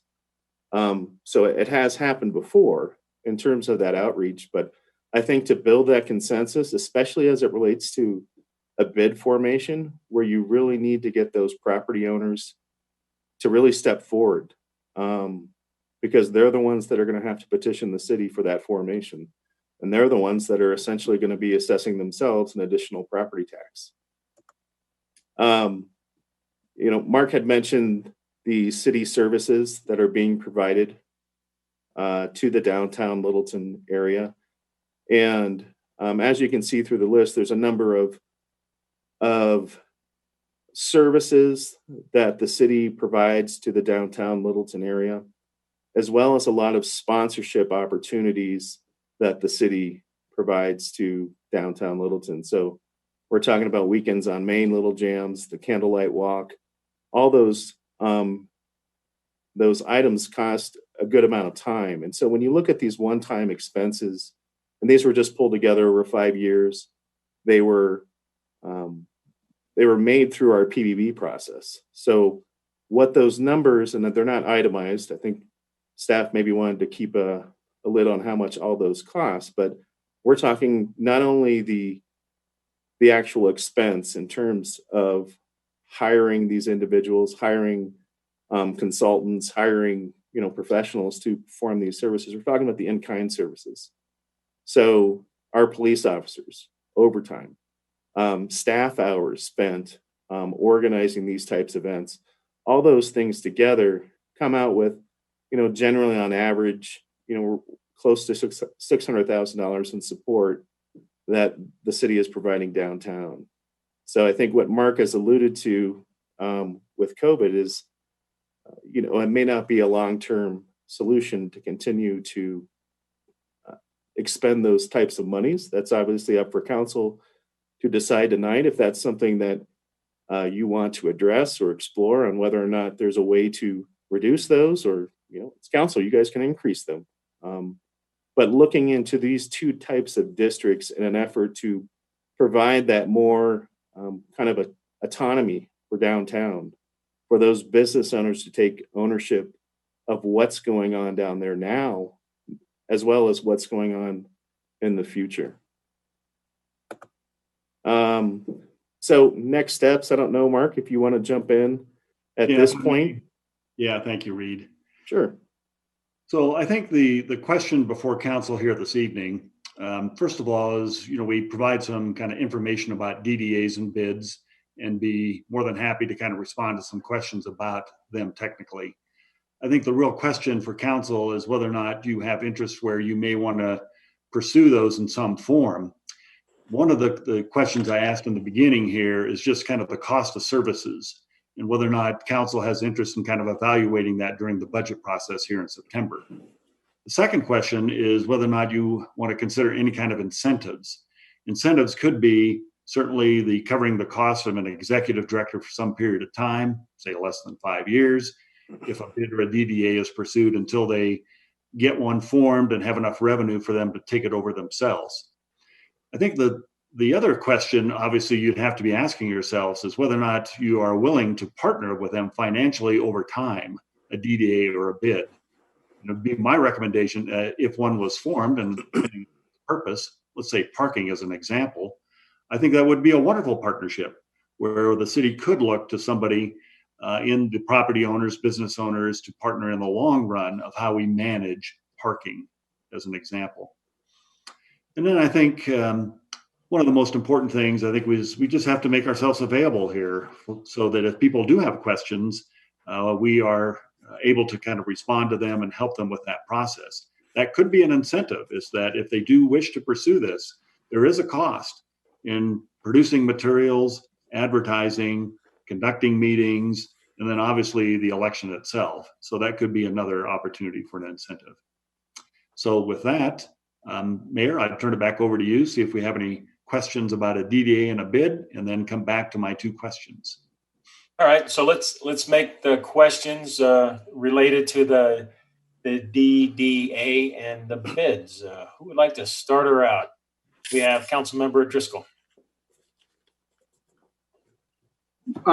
Reed, is a rental property considered commercial? Rental properties in whatever the boundaries of that DDA or bid would be, is that considered commercial? Are we talking about Reynolds Landing? No, a rental property. We have several rental properties right down on Alamo. Rental. Okay, I'm sorry. Single family residence. Those would fall into both. Those would fall into a DDA. They would have a vote in terms of, if we're talking about residential properties, in a DDA, they have an opportunity to vote for that.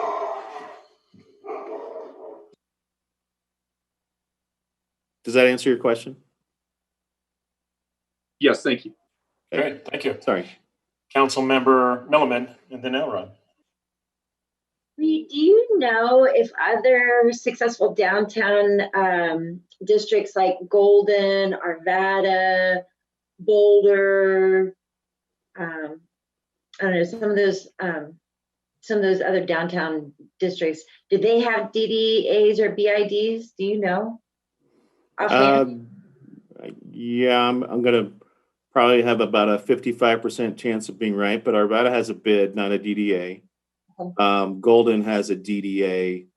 There's obviously some in Denver.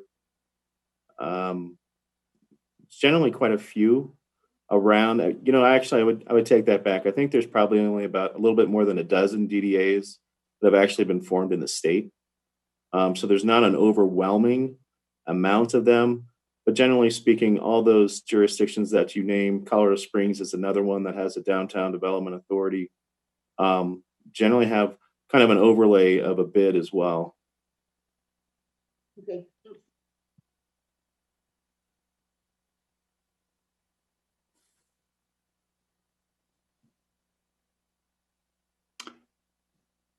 Mayor, I think you're. I'm sorry, Councilmember Elrod.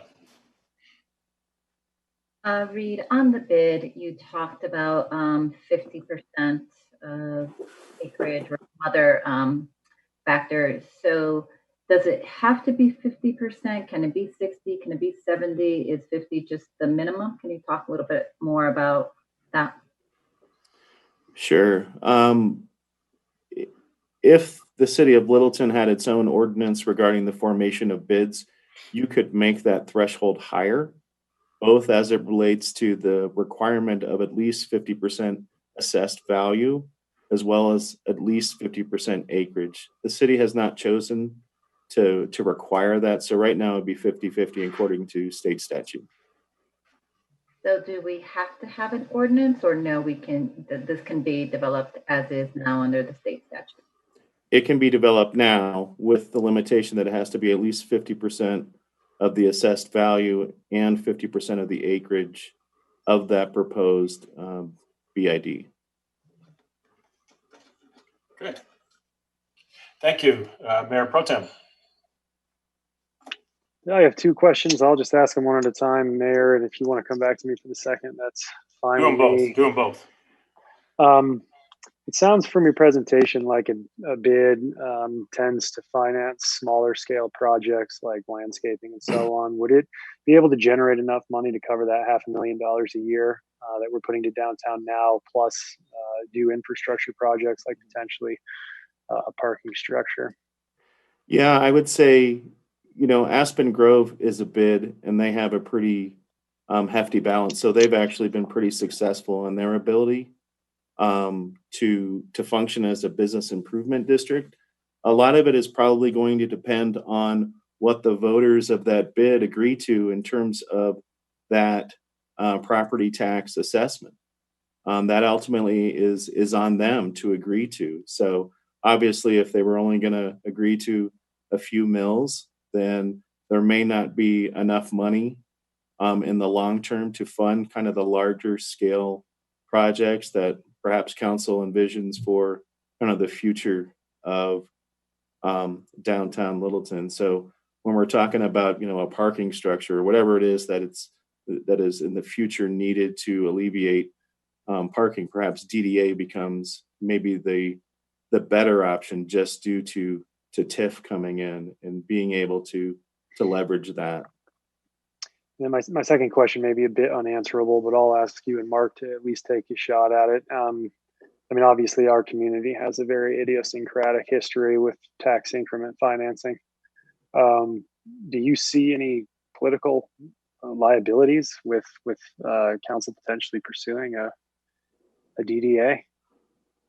So I'll jump in just from the legal side. So a few years ago, there was a requirement for urban renewal areas that requires voter approval for those locations. That's not required for a DDA. So, it's not required to take a vote to, the public at large. It is taking a vote to those residents and those business and property owners within that actual district. I'll let Mark opine in terms of whatever political will or strife there might be over that.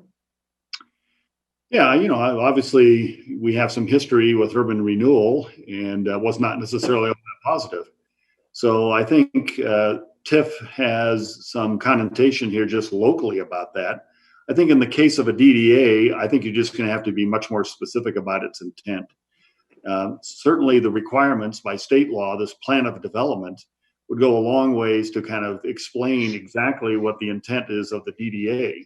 I think that's, quite honestly, in my opinion, something that was missing out of the urban renewal discussion here for years, is exactly what was the intent, what were we going to build with urban renewal? And in that particular case with the DDA, that question would be answered up front. So I think, yeah, there's some political challenges here. I think the TIF is, with both sales tax and property tax, that's the unique piece of a DDA. You don't have to do both. You could do one or the other.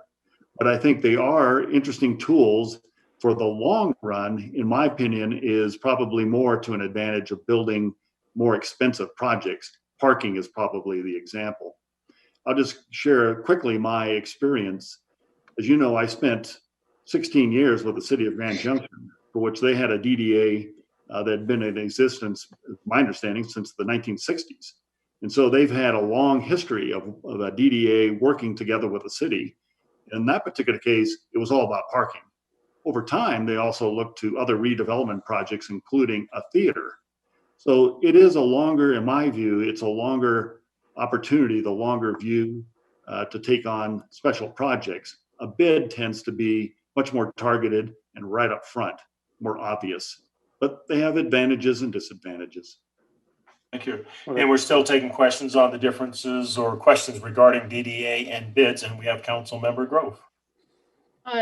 This is a question for staff, I guess. What is the appetite of the property owners to a DDA, to a bid? Because it would come from them. So we would provide awareness and then they would have to come over. Do you think they're open to that or not? I mean, because it seems like.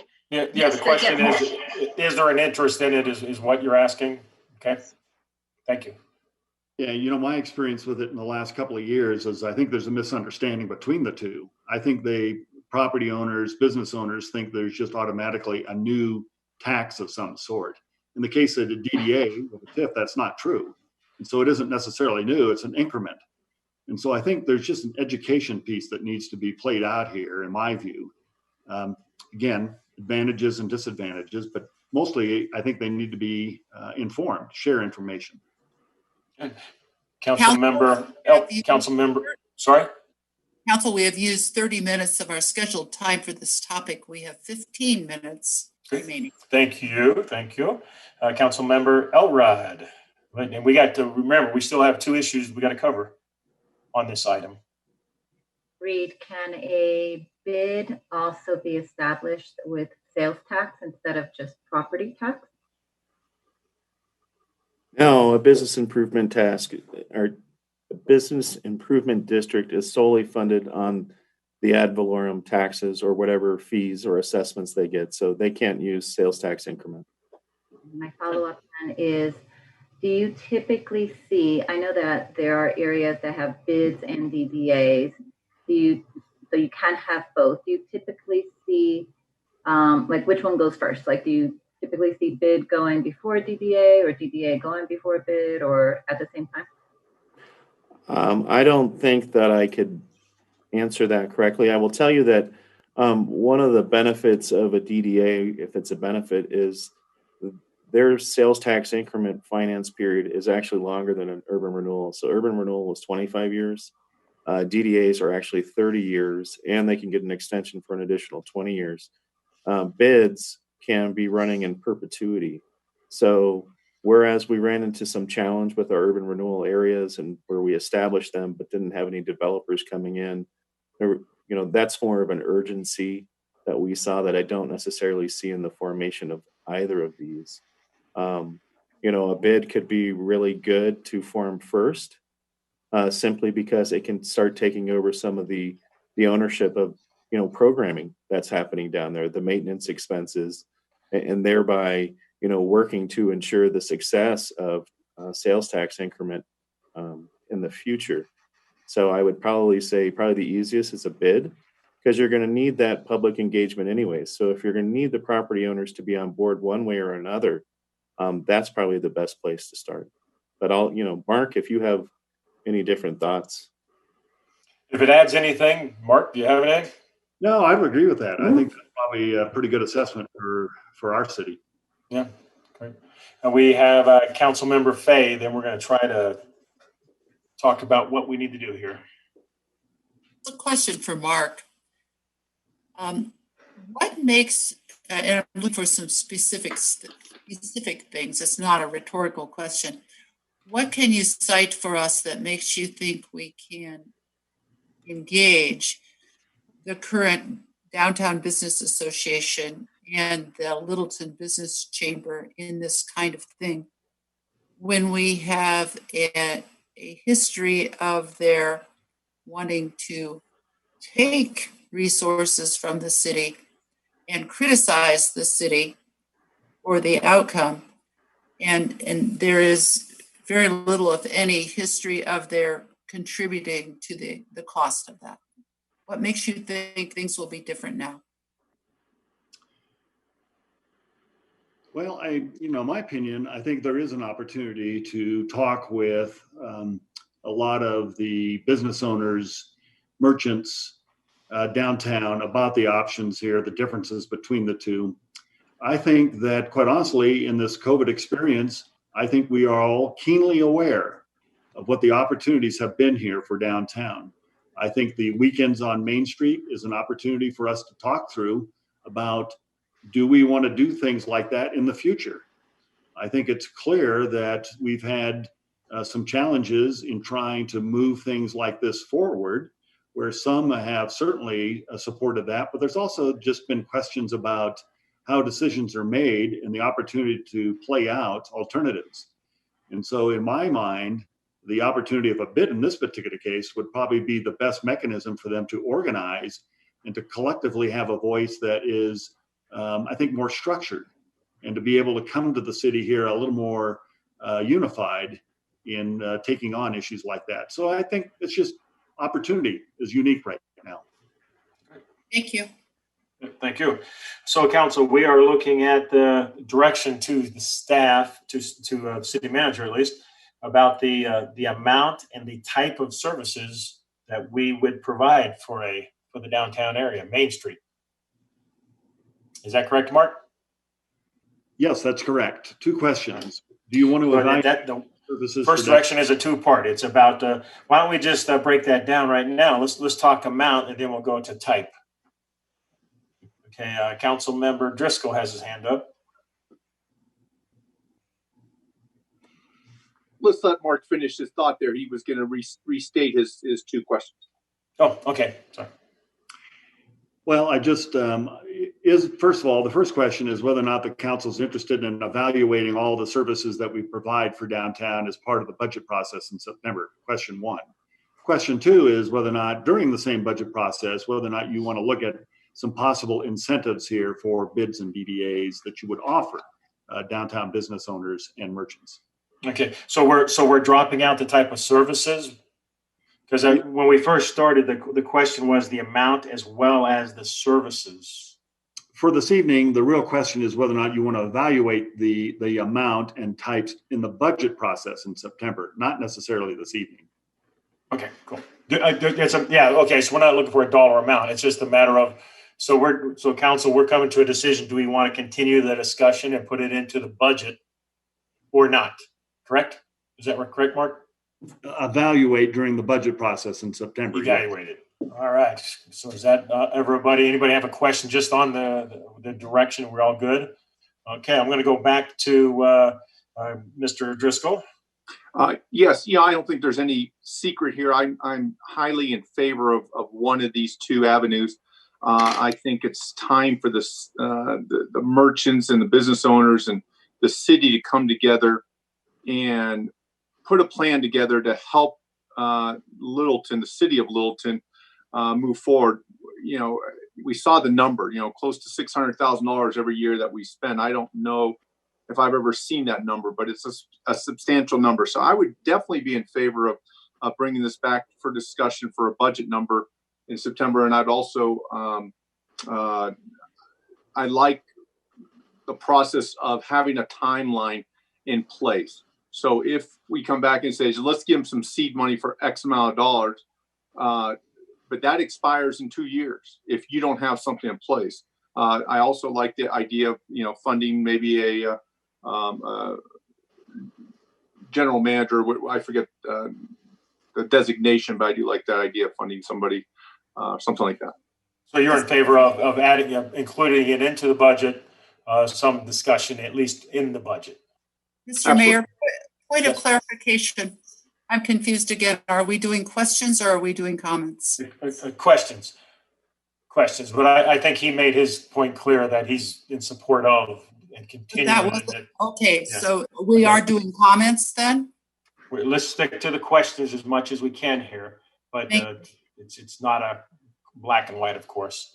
Mayor Pro Tem. I don't have a question. I thought we were ready to start giving directions. So yeah, okay, yeah, I'm sorry. Yeah, that is where we are, Councilmember Fay. We are doing direction regarding do we put it into the consider it for the budget or not. Councilmember Driscoll says he's in favor of it, and Mayor Pro Tem, and you are. I am very much in favor of the city pursuing one or both of a DDA or bid for all the reasons that Mark articulated during his presentation. So I'm interested in evaluating the services that the city is providing during our budget process, really with an eye in my mind toward weaning the downtown off of these city funds over time. I'm definitely in favor of some kind of incentives. I really do like the positivity and optimism that word in particular connotes. I really think that moving through a bid and or DDA process is really an opportunity to leave the downtown and the city better off, and really an opportunity to make a pretty extraordinary partnership between the downtown and the city. But I would add, just in light of some comments that have been made in the past about tough love, that we also have to explore some disincentives, and I don't mean that in a harsh way, but eventually to sufficiently attract. If we're drifting away from our direction here, can we save that for the end of the comments? No, I don't think I'm drifting away. I think the point is we don't just talk about incentives, we talk about disincentives as well, right? To attract the downtown folks to the bid or DDA process, we have to start as a city taking away some of the benefits that they've enjoyed in terms of, first of all, money, but also in-kind contributions. Right. Yeah, and that'll be our next direction. The direction right now is do we want to consider it for the budget? And then before we go, our next direction is regarding incentives. So you want to go around twice for the first time to say, do we want to evaluate if you will, just hold services? off. Let's just keep it down. Do we want it into the budget consideration at least or not? So, and I think I heard you say yes. Is that correct? Yeah. Okay. And you don't need to come around to me a second time. I think I made it clear. Okay. Okay. Well, thank you. All right. We have Council Member Elrod. I'm in support of continuing to pursue a DDA or bid, and at least, informing, educating, getting feedback from our downtown. I think as you bring that to us, though, Mark, I would like some outreach to our downtown partners to really understand what kind of incentive makes sense for them. Like, we can come up with so many, but what is it that would really truly be an incentive for them? So I think that what you did. So you did just say that you do want to consider it for the budget discussion. Yes, okay, some form of incentive. But I expect that it's coming with some diligence and outreach to our businesses, so we come up with something that's validated to a certain degree. As far as the other point regarding the level of investment and on what types, I guess, of services we're providing, that 1 million and $500,000 number. I would expect we would be looking at that from a priority-based budgeting perspective with that kind of lens. It's very important that we look at it that kind of lens, not just a line item for downtown. So that would be my expectation there. And my intent there, and I think it's important that we think about this when we get to the budget process, that it's not necessarily about what's the right number, because for the right purpose, that may be the right number, especially if downtown can match it. So I don't know that we're in a place to say it should be less or it should be more without understanding the value or the outcome of it. So I don't want it to be just an exercise on what's the number that is somewhat arbitrary. I want to understand what the value of it is and what it could be in the future. Was that clear to you, Mark? So I think what Karina's looking at, she's willing to consider some dollar amount, but it's got to have some bang for the buck. Is that what you're essentially saying? The information we have is based upon the priority-based budgeting process. So that's what we would bring to you. Okay. So you'd be able to see it in that lens. Okay. Does that resolve that for you, Karina? Okay, cool. Thank you. Council Member Fay. Yes, I would like to evaluate the amount in the budget process. Great, thank you. Council Member Milliman. I agree. Yes to 1 and yes to 2. Short and sweet. Thank you, Kelly. All right. I haven't heard from Council Member Grove yet. Yes and yes.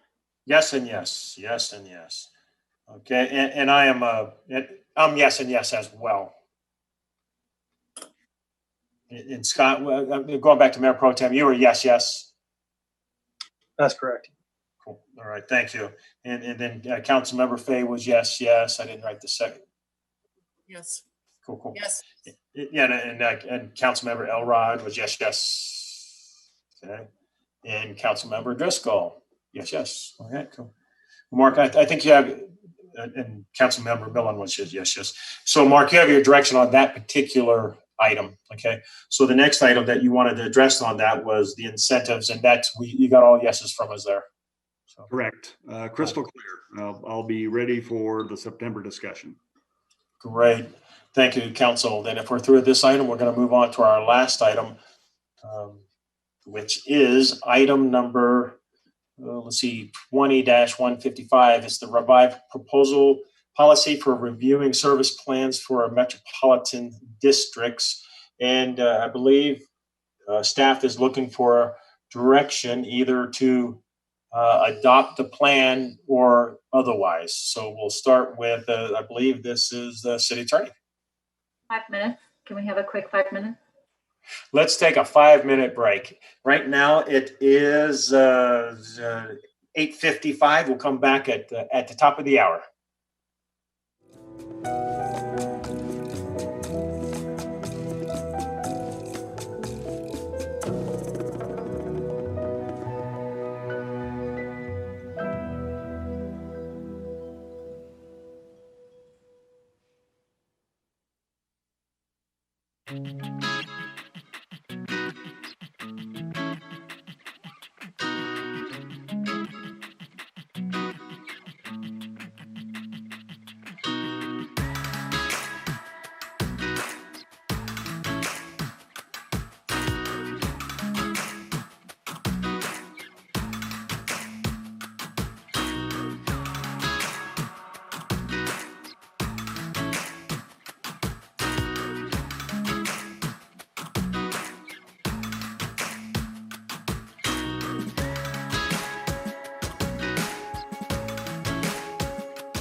Council, we are back, and we're here to discuss the metropolitan districts.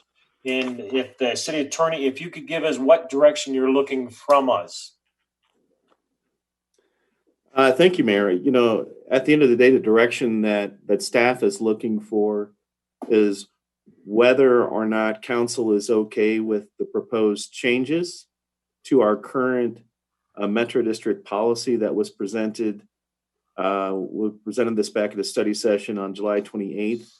I got some comments back from council at that time regarding maybe some direction they would like to take on some refinements to that Metro District policy. Staff made those changes. We're here to present what those changes are today. And again, the direction is council okay with what has been proposed? Does council have additional changes? And that's kind of the direction that I'm looking forward for with the intent of hopefully bringing this forward as a resolution to be adopted by council at the next business meeting if there's no. So you simply put, you're looking for direction on whether or not council wants to adopt the policy as written? Or if they have additional changes? Correct, Mayor. Cool. Thank you. All right. Did you have anything else? No, I will just start. Let's open it up. Who would like to go first? Well, if I may, let me just go through a couple slides. Oh, okay. Sorry. We're not going to go into why we have metro districts and what their benefits are. But generally, just to kind of refine this issue with city council, the reason why staff decided to go through this process of establishing a policy is the city has nothing. So there's nothing to guide both staff, both applicants, as well as city council in making an informed decision on whether or not to adopt service plans. So that was the purpose in trying to put together some sort of policy to not only guide staff and council, but also developers. As we mentioned, there wasn't any real clear set of approval criteria. There weren't any guidelines or limitations on those mill levy caps, guidance on what they could be used for, some confusion with our own fee structure, as well as what was supposed to be contained within the actual service plan, which is really the charter of the Metro District and what their powers are going to be. And when we looked at it, and some of the feedback I got from City Council, our staff received from City Council, is Council was concerned about protecting that end user. So some of the changes that we've done from the last time we met is one of the takeaways I had. I think staff was very clear that there was some soft language, as we'll say, within the actual policy. So the expected to or should are now really more directives. So it's must and shall. To be is now is. What we wanted to inquire, one of the things that I heard is approving these metro districts without actually knowing what they're ultimately going to build and what the end product is going to be. So as part of this process for council to determine whether or not to grant the metro district, one of those requirements is to figure out where they are with the development agreement, what the status is, and with the hopes that council wouldn't have to grant anything until we had a pretty clear definition and direction as to where someone is going to end up going in this process. Originally, staff had proposed a mill levy cap of 50. And I would say it's my understanding that 50 is generally the average mills that you may see for a majority, certainly not all, metro districts. So that was a reduction from 50 to 40 with this latest iteration, with really wanting to see high quality projects that are meeting strategic priorities of the city. So we need to know, council needs to know, and to be able to judge what it is that they're actually going to do that necessitates your need for this particular cap. So one of the things that a developer is going to have to do that wants to form this is you're going to have to come in and show council if you need 40 mills, where are the 40 mills going? Show us the financials. Show us what an end user is going to get. Show us how the general public, what they're going to get from this. So we added in a provision because one of the things that you see is once a metro district has paid off kind of the general obligation bonds is the operation and maintenance. So what we wanted is that no more than 50% of the mills could be used for operation and maintenance, those kind of ongoing expenses that don't get retired. One of the other things that council had mentioned is wanting to have more of a timeline in terms of, okay, you got your metro district, there's a change in circumstances, whether that's a change, as a result of COVID, a down cycle, something that leads to, yeah, we had a metro district approved, but now things have changed. So if there's no development that's occurring, then the service plan is null and void.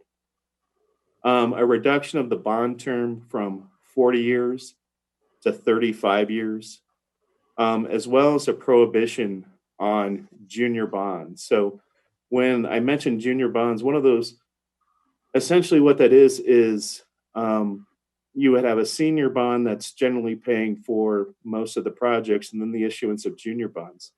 The junior bonds are typically considered more high risk, but they also carry a higher interest rate, and they are the last bonds to be paid back on a project.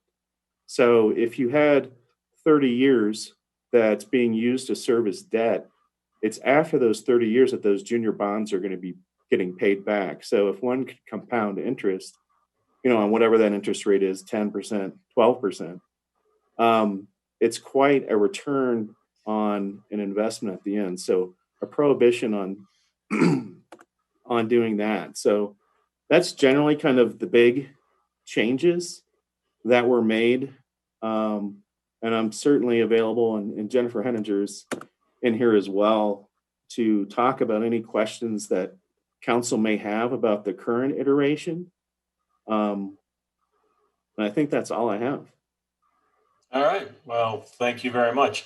And again, so you're really looking for direction on adopting this policy or not, so that we would, and if we do adopt it, it would come back to us this coming Tuesday. Correct. All right.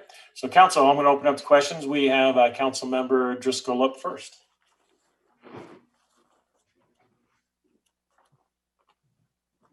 As soon as he gets that mute off, we'll hear from him. Dang it, you would think I'd learn. Thanks, Reed. Just a couple clarifying questions. Do you think this language, such as, or not language, but changing our restriction from 40 down to 40% or a 35-year bond down from 40, will that really affect new development in Littleton? And my second question, I'm not that familiar with junior bonds. Who issues those junior bonds, and does that get voted on? Yeah, it's going to be the bond underwriters that are going to issue those through the authority of the Metro District. So those would be voted on in terms of the funding of that. In terms of, I guess, the first part of your question, which was, I'm assuming you're kind of asking the viability of 40 mills in 35 years? Correct. Just wondering if this language is, or these rules are too stringent to where it keeps development out of Littleton. It's a possibility that it may have, depending on the developer coming in and what they envision, what sort of amenities that they're bringing in. Obviously, the more amenities that they're bringing in for an end user, the more likely they are to want to have a higher mill levy to support the infrastructure investment. So it's possible. I would probably say 40 would be pretty much the bare minimum to support most. In terms of the 35 years, 30, from my understanding and talking with Ms. Doswell, who was with us on the 28th, who cannot be here tonight, that's pretty much the lowest that they see in terms of kind of that finance term. That bond term is 30 years. In fact, she had commented that she hadn't seen anything lower than 30 years in her experience with metro districts in the last 10 years. So We're probably pushing it with 35. I'd say probably 40 is average. So it remains to be seen. It's just, what's the end product going to be? What are the benefits to the end user? Okay, thank you. We have Council Member Elrod. I want to understand better the 50% of the mills can be used for operations and maintenance in particular. So do the mills, so the mill levy that they assess, a significant portion of that obviously goes to pay off debt for the capital improvements, and then a portion remains within maintenance, which is 50%. So at some point, does the mill get reduced? Correct. Ideally, that would be the goal, that they retire the debt, that infrastructure payment. The O&M carries on. Why we decided to go from, I think we had capped it at 15, and then we changed the language to allow for up to half, is depending on the O&M. So aquatic features are typically expensive, and you'll typically see a developer who brought in that, whether it's some sort of rec center, some pool, something along that, want to have more mills to continue to service that area, especially if South Suburban or one of these other recreation districts does not want to take ownership of that, which they probably don't. Okay, thank you. Thank you. And I'm up next, and then it'll be Council Member Milliman. So, Reed, in my mind, I'm thinking, why does Littleton need to have this? I mean, do property owners and developers have a right to do this? No. I mean, to be quite frank, Mayor, if City Council wanted to pass something that prohibited metro districts within the City of Littleton, then the City of Littleton could do that. So there's no future councils could always undo that. Sure, but there's no right to form a metro district, another taxing entity within your jurisdiction. So then the first part of that question was, why would Littleton really need it or benefit from this? Ultimately, I'll put my developer hat on and say that the cost of funding public infrastructure is very expensive. The benefits of a metro district are twofold. One, in that tax exempt status to be able to finance those improvements without having to pay taxes on it. Two, that ability to finance it over a period of 30 years. As far as an end user, the argument that you would hear is that if we don't have a metro district and we can't finance that over a period of time by passing those costs on the end user, then they become part of that upfront cost of the house. So a developer would probably argue that, instead of that $500,000 house, it's going to be a $570,000 house for someone coming in. Thank you. Council Member Milliman. So I agree with Patrick that my concern is that and I appreciate you updating the policy, but my concern is that some of the language might be a little bit aggressive, and it might drive away good development. I know throughout this whole process of us talking, I feel like that we haven't heard from the other side of the metro districts, the ones that have been successful, i.e. Trailmark, South Park, which is a special district, Highlands Ranch, where my parents live. There's some really good metro districts out there. And I think by, with Reed going through the process and updating our policy, getting it solidified, we have the ability and the authority to maintain some control over those metro districts. But I do think that they're super important going forward. We do have a couple of bigger pieces of land that can be or are going to be developed at some point in the future of Littleton. Mr. Mayor, two things. We have used 15 minutes of our scheduled 30 minutes. We have 15 minutes left. Point of order. Okay, Mr. Mayor, we're not going to do this thing, are we, where we just interrupt other council members? No. Once again, I'm confused. Are we asking questions, or are we? We have a point of order, and let's go ahead and let count. How much time do we have left, Carol? 15 minutes. Great, thank you very much. Mr. Mayor, you told me to do this. Yes, thank you very much. I appreciate And I it. agreed to do what I am doing. Thank you. If we could go back to Councilmember Milliman. I was going to ask a question. I was leading up with my comments. So, Reed, again, going back to Patrick's question, if we have this more aggressive language in this policy, are we potentially going to drive away good development within the city of Littleton? Thank you. Okay, thank you. And thank you, Councilmember Faye, for keeping track of the time. I know it's difficult to have to interrupt like that. It is not easy. Thank you. I understand. I appreciate you doing it. Reed, did you have a comment? It requires me to speculate whether or not, it's going to drive individuals out. Any restrictions are going to probably have some level of impact, but I just, not being a developer, I don't know. Maybe Ms. Henninger wants to weigh in and give an opinion. Go ahead. Myself there. Sorry.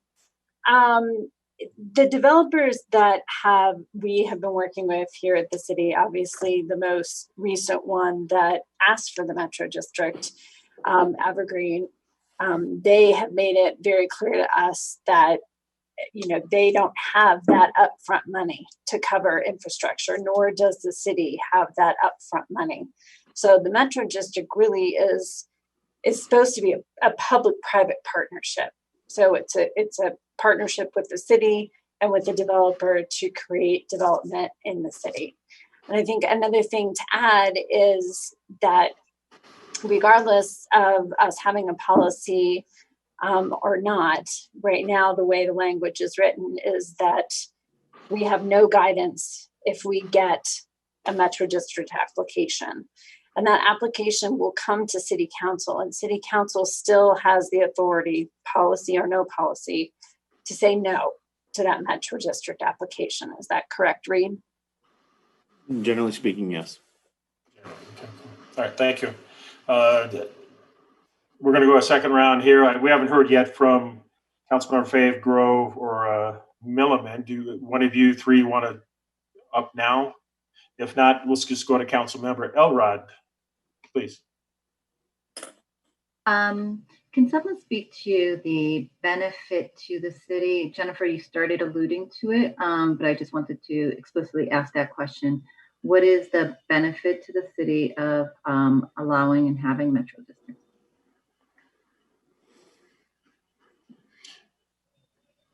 So when we're approached by any new development, obviously, in the case of River Park that is being proposed at Santa Fe and Mineral, infrastructure is needed to serve the new homes, the new businesses that would be there. The city is not in the position to build that infrastructure. We do not have the financial mechanism to do that. Developers at this day and age also do not have that financial mechanism to put in that infrastructure. So they're going to pass it along one way or the other to the home buyer or the business.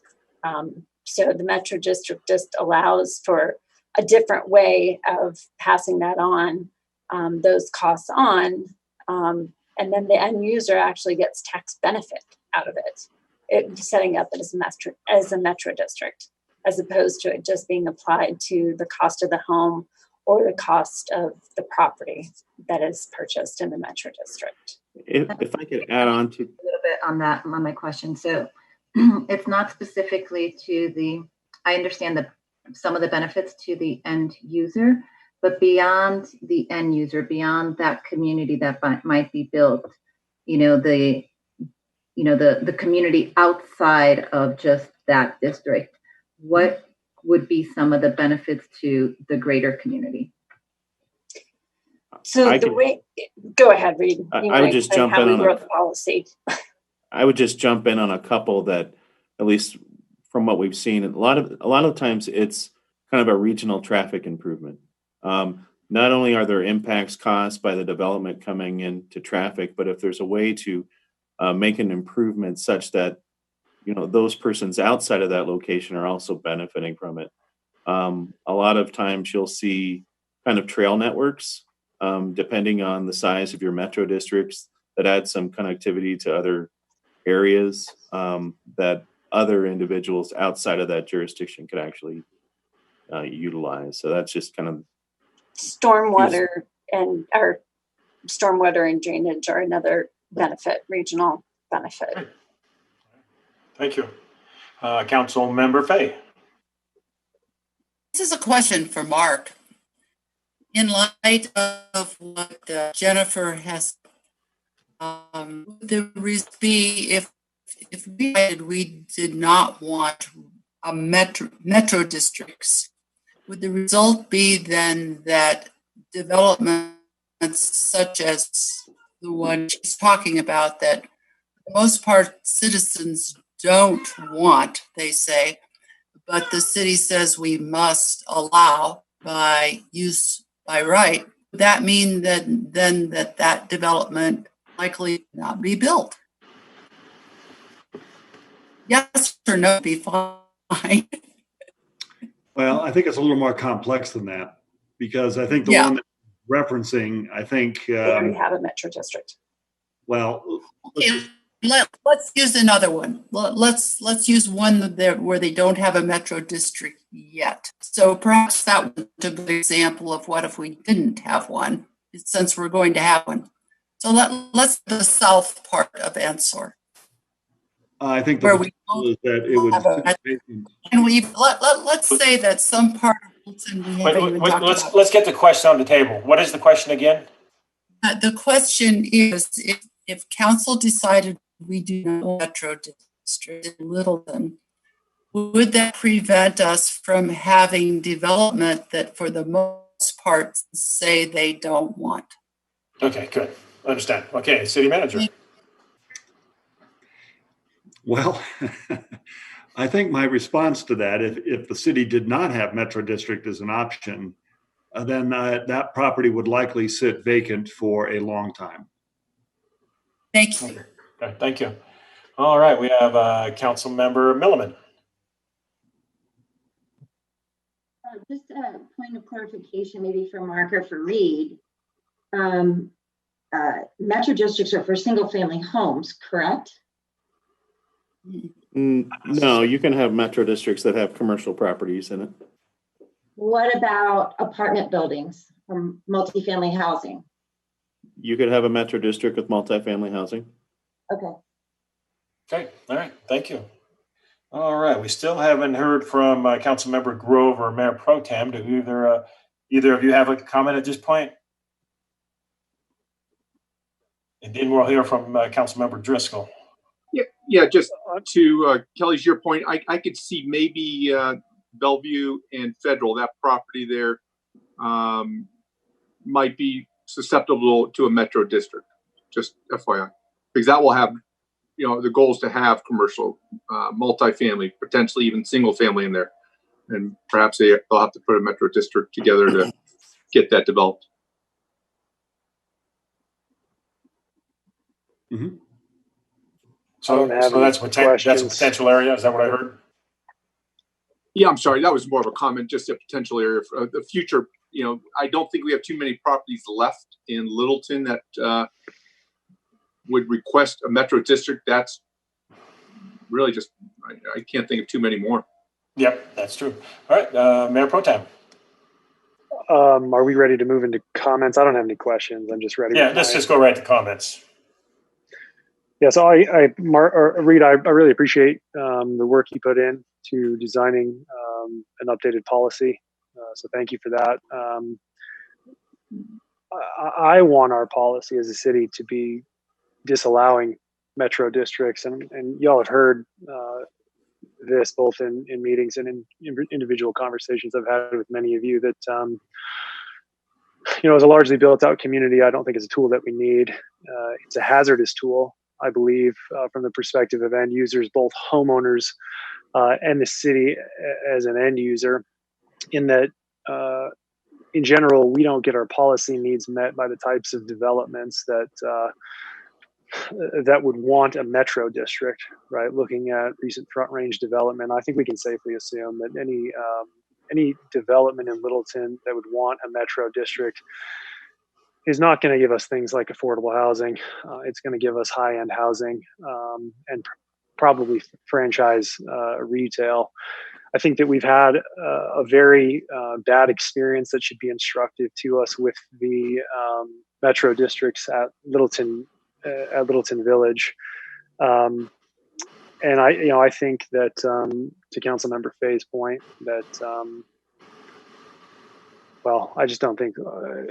I think that quite frankly, that North Ensor property would better serve the community as open space land. And so I don't want metro districts for Littleton. Okay, thank you. Council Member Elrod.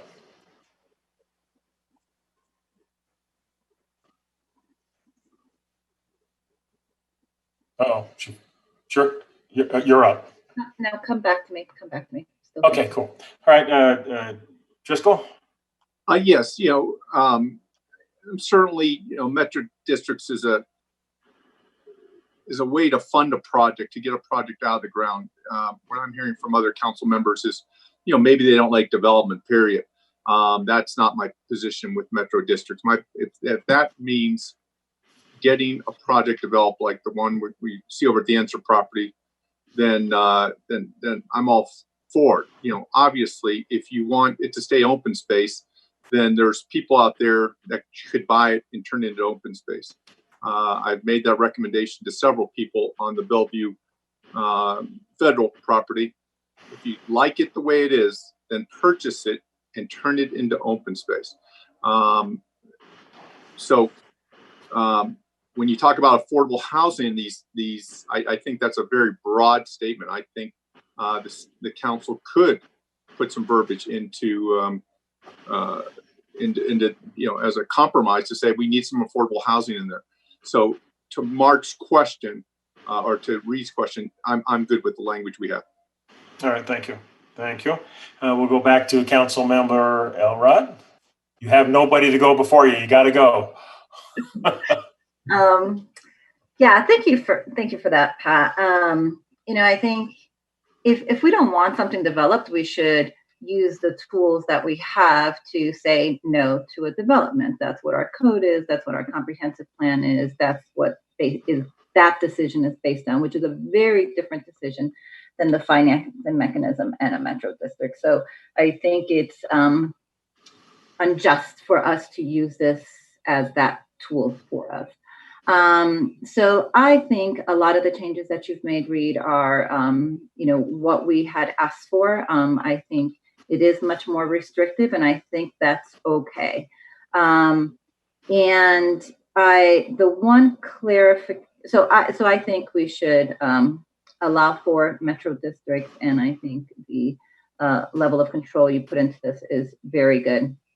The one thing that I do want a clarification on, there was a reference to an Exhibit A of some of the examples. And what's important to me here is that just because they meet, I think you said the criteria of 3 out of 4 or whatever, please confirm to me that doesn't mean that it's an automatic yes. So one of the things that I struggle with in some of the decision making is that it is presented as saying, well, they've met all the criteria, so there's no way for you to say no.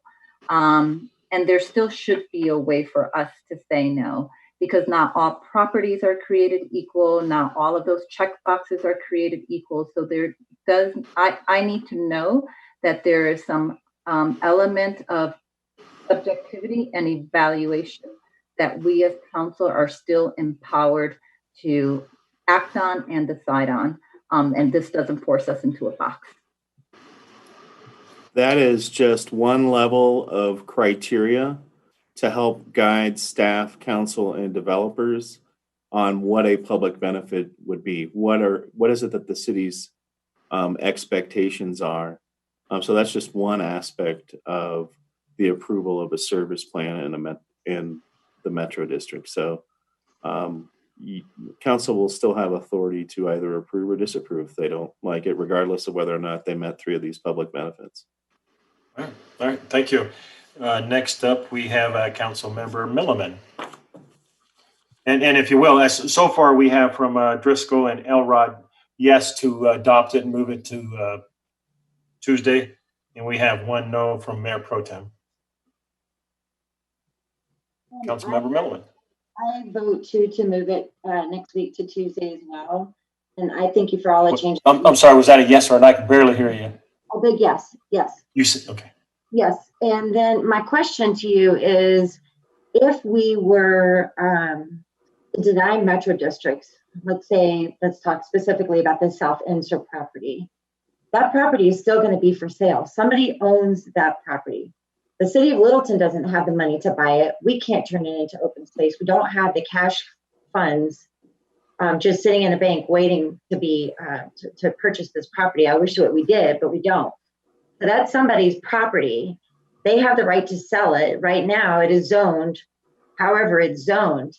If we deny metro districts, we could potentially have somebody who buys that property and does with it what they want, and they don't do something very nice, and they do it on the cheap. And then it's something really bad for the city of Littleton. Can that happen? Is that a scenario?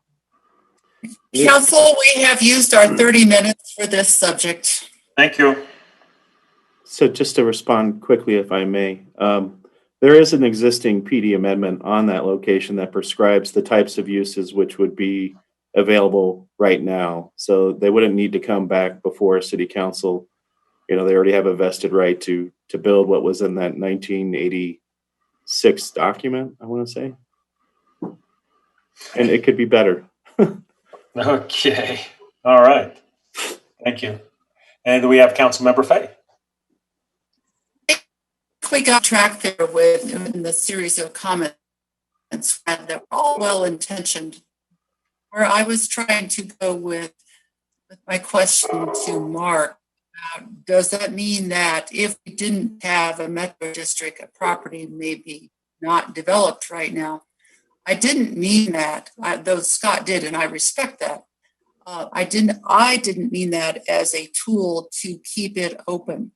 What I meant was that if a developer doesn't have the wherewithal to develop without a metro district, then we can wait for a developer who does have the wherewithal to develop it without a metro district. Example, we get in a hurry to develop now.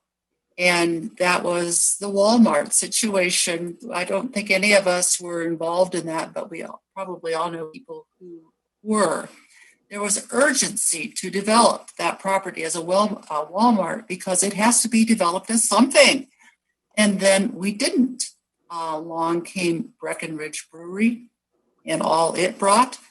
And I doubt there would be anyone who would say that we should have developed that as a Walmart. Things happen in the future that we don't see coming. We need to put our future property owners in a surprise situation with Metro District in order to have property developed now. Littleton has the luxurious position in the luxurious to wait until the right development comes along, and would want somebody perhaps who has the ability to develop the property without encumbering the people who buy the homes.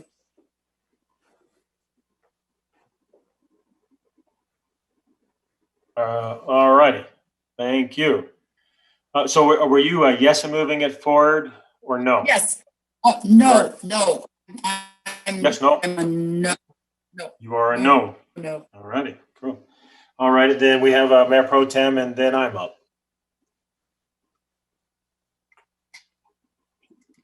I just want to make it abundantly clear that I'm not anti-development as a matter of unmovable principle.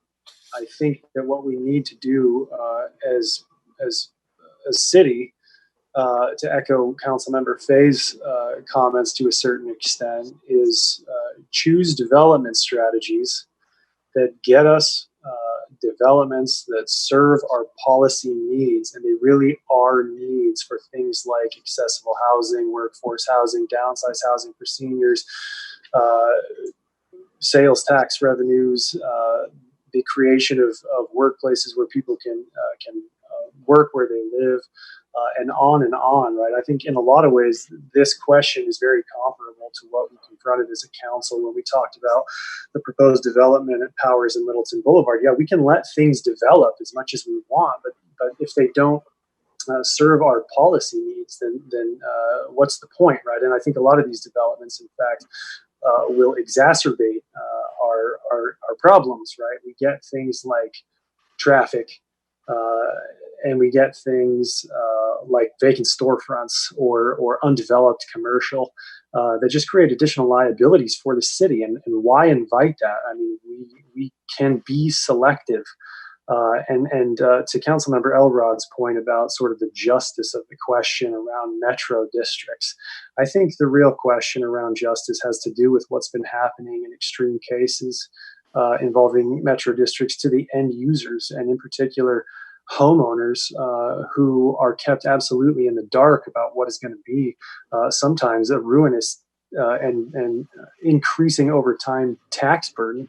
There are stories of families losing their homes because they had no idea what a metro district was, what a mill levy was, how it translated into a dollar figure for their tax burden, and how that might increase over time. And also end users in terms of the city, right? We've had this experience in terms of the metro districts at Littleton Village. I can't think of a more readily available example of why not to do this another time in Littleton. Why would we want another Littleton Village, and why would we expect the next metro district to come along to be any different from that experience? I think we're asking for nothing but trouble if we move this policy forward. And I think what we get ourselves if we choose to disallow metro districts in the city is really an opportunity to just be incredibly selective, incredibly discerning with our development policy as a city, so that what we get is a benefit for our community and its citizens as a whole. So, all right, thank you. And we already have you down as a no. And I believe I am up next. And my question to Reed, though, is just because the request for a metro district comes to council, they can always deny it. Is that correct? Generally speaking, I'd love to have something on the books, because if you recall from the River Park, as far as the criteria that the city had, you really had no criteria to deny it. It was as simple as, is someone going to build? Is the city going to build it? No. Can financially, at least what they've provided, does that allow for it to be built? The answer was generally yes, with the numbers that they were doing, and away we go. So if the city wanted to prohibit it, I can just put together an ordinance that says city's not going to allow for metro districts in its jurisdiction. The end. Done. Easy. All right. The answer to my question was yes, council can either approve or deny a request. Approve, deny, or condition it. Okay, great. Thank you. And at this point, I am in favor of adopting it and moving it forward to Tuesday. Councilmember Grove, you are up. It looks like you have your 4 votes. I agree with Scott and Carol.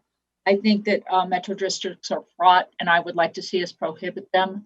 I just think you ask the developer to have the resident pay for the upfront cost. They know what they're getting. There's not opportunities for mischief.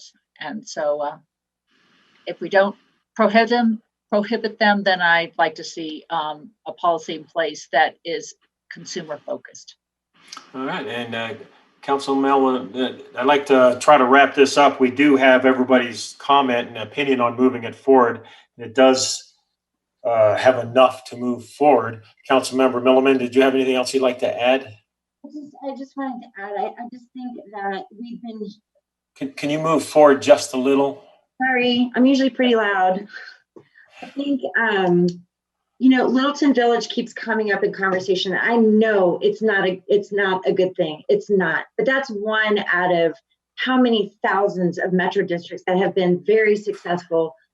I wish that we, in going through this process, I wish that we could have brought some of the representatives from those districts that have been successful to the table so that there's not this overriding fear about them. I think there are really good ones. I will go and say again, Trailmark and Highlands Ranch, those are really, really good examples of successful metro districts. And I'm sorry that Littleton Village is a bad apple. There's bad doctors, bad nurses, bad metro districts. So, but in the grand scheme of things, I think that they do play a very vital role in a successful development. All right. Well, Council, at this point, we do have enough to move it forward. So unless, Karina, unless you really want to say something else that's new, go ahead. I'd like for Reed to address Littleton Village and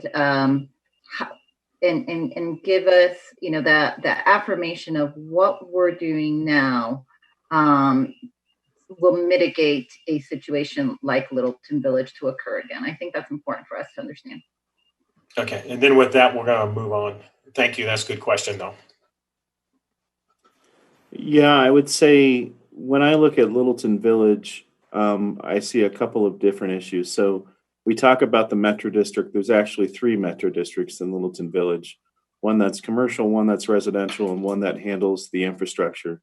Certainly there's been some issues with that one doing the infrastructure. And I think probably in part, it's probably been exacerbated by the fact that the commercial hasn't come in to help fund a lot of those types of improvements.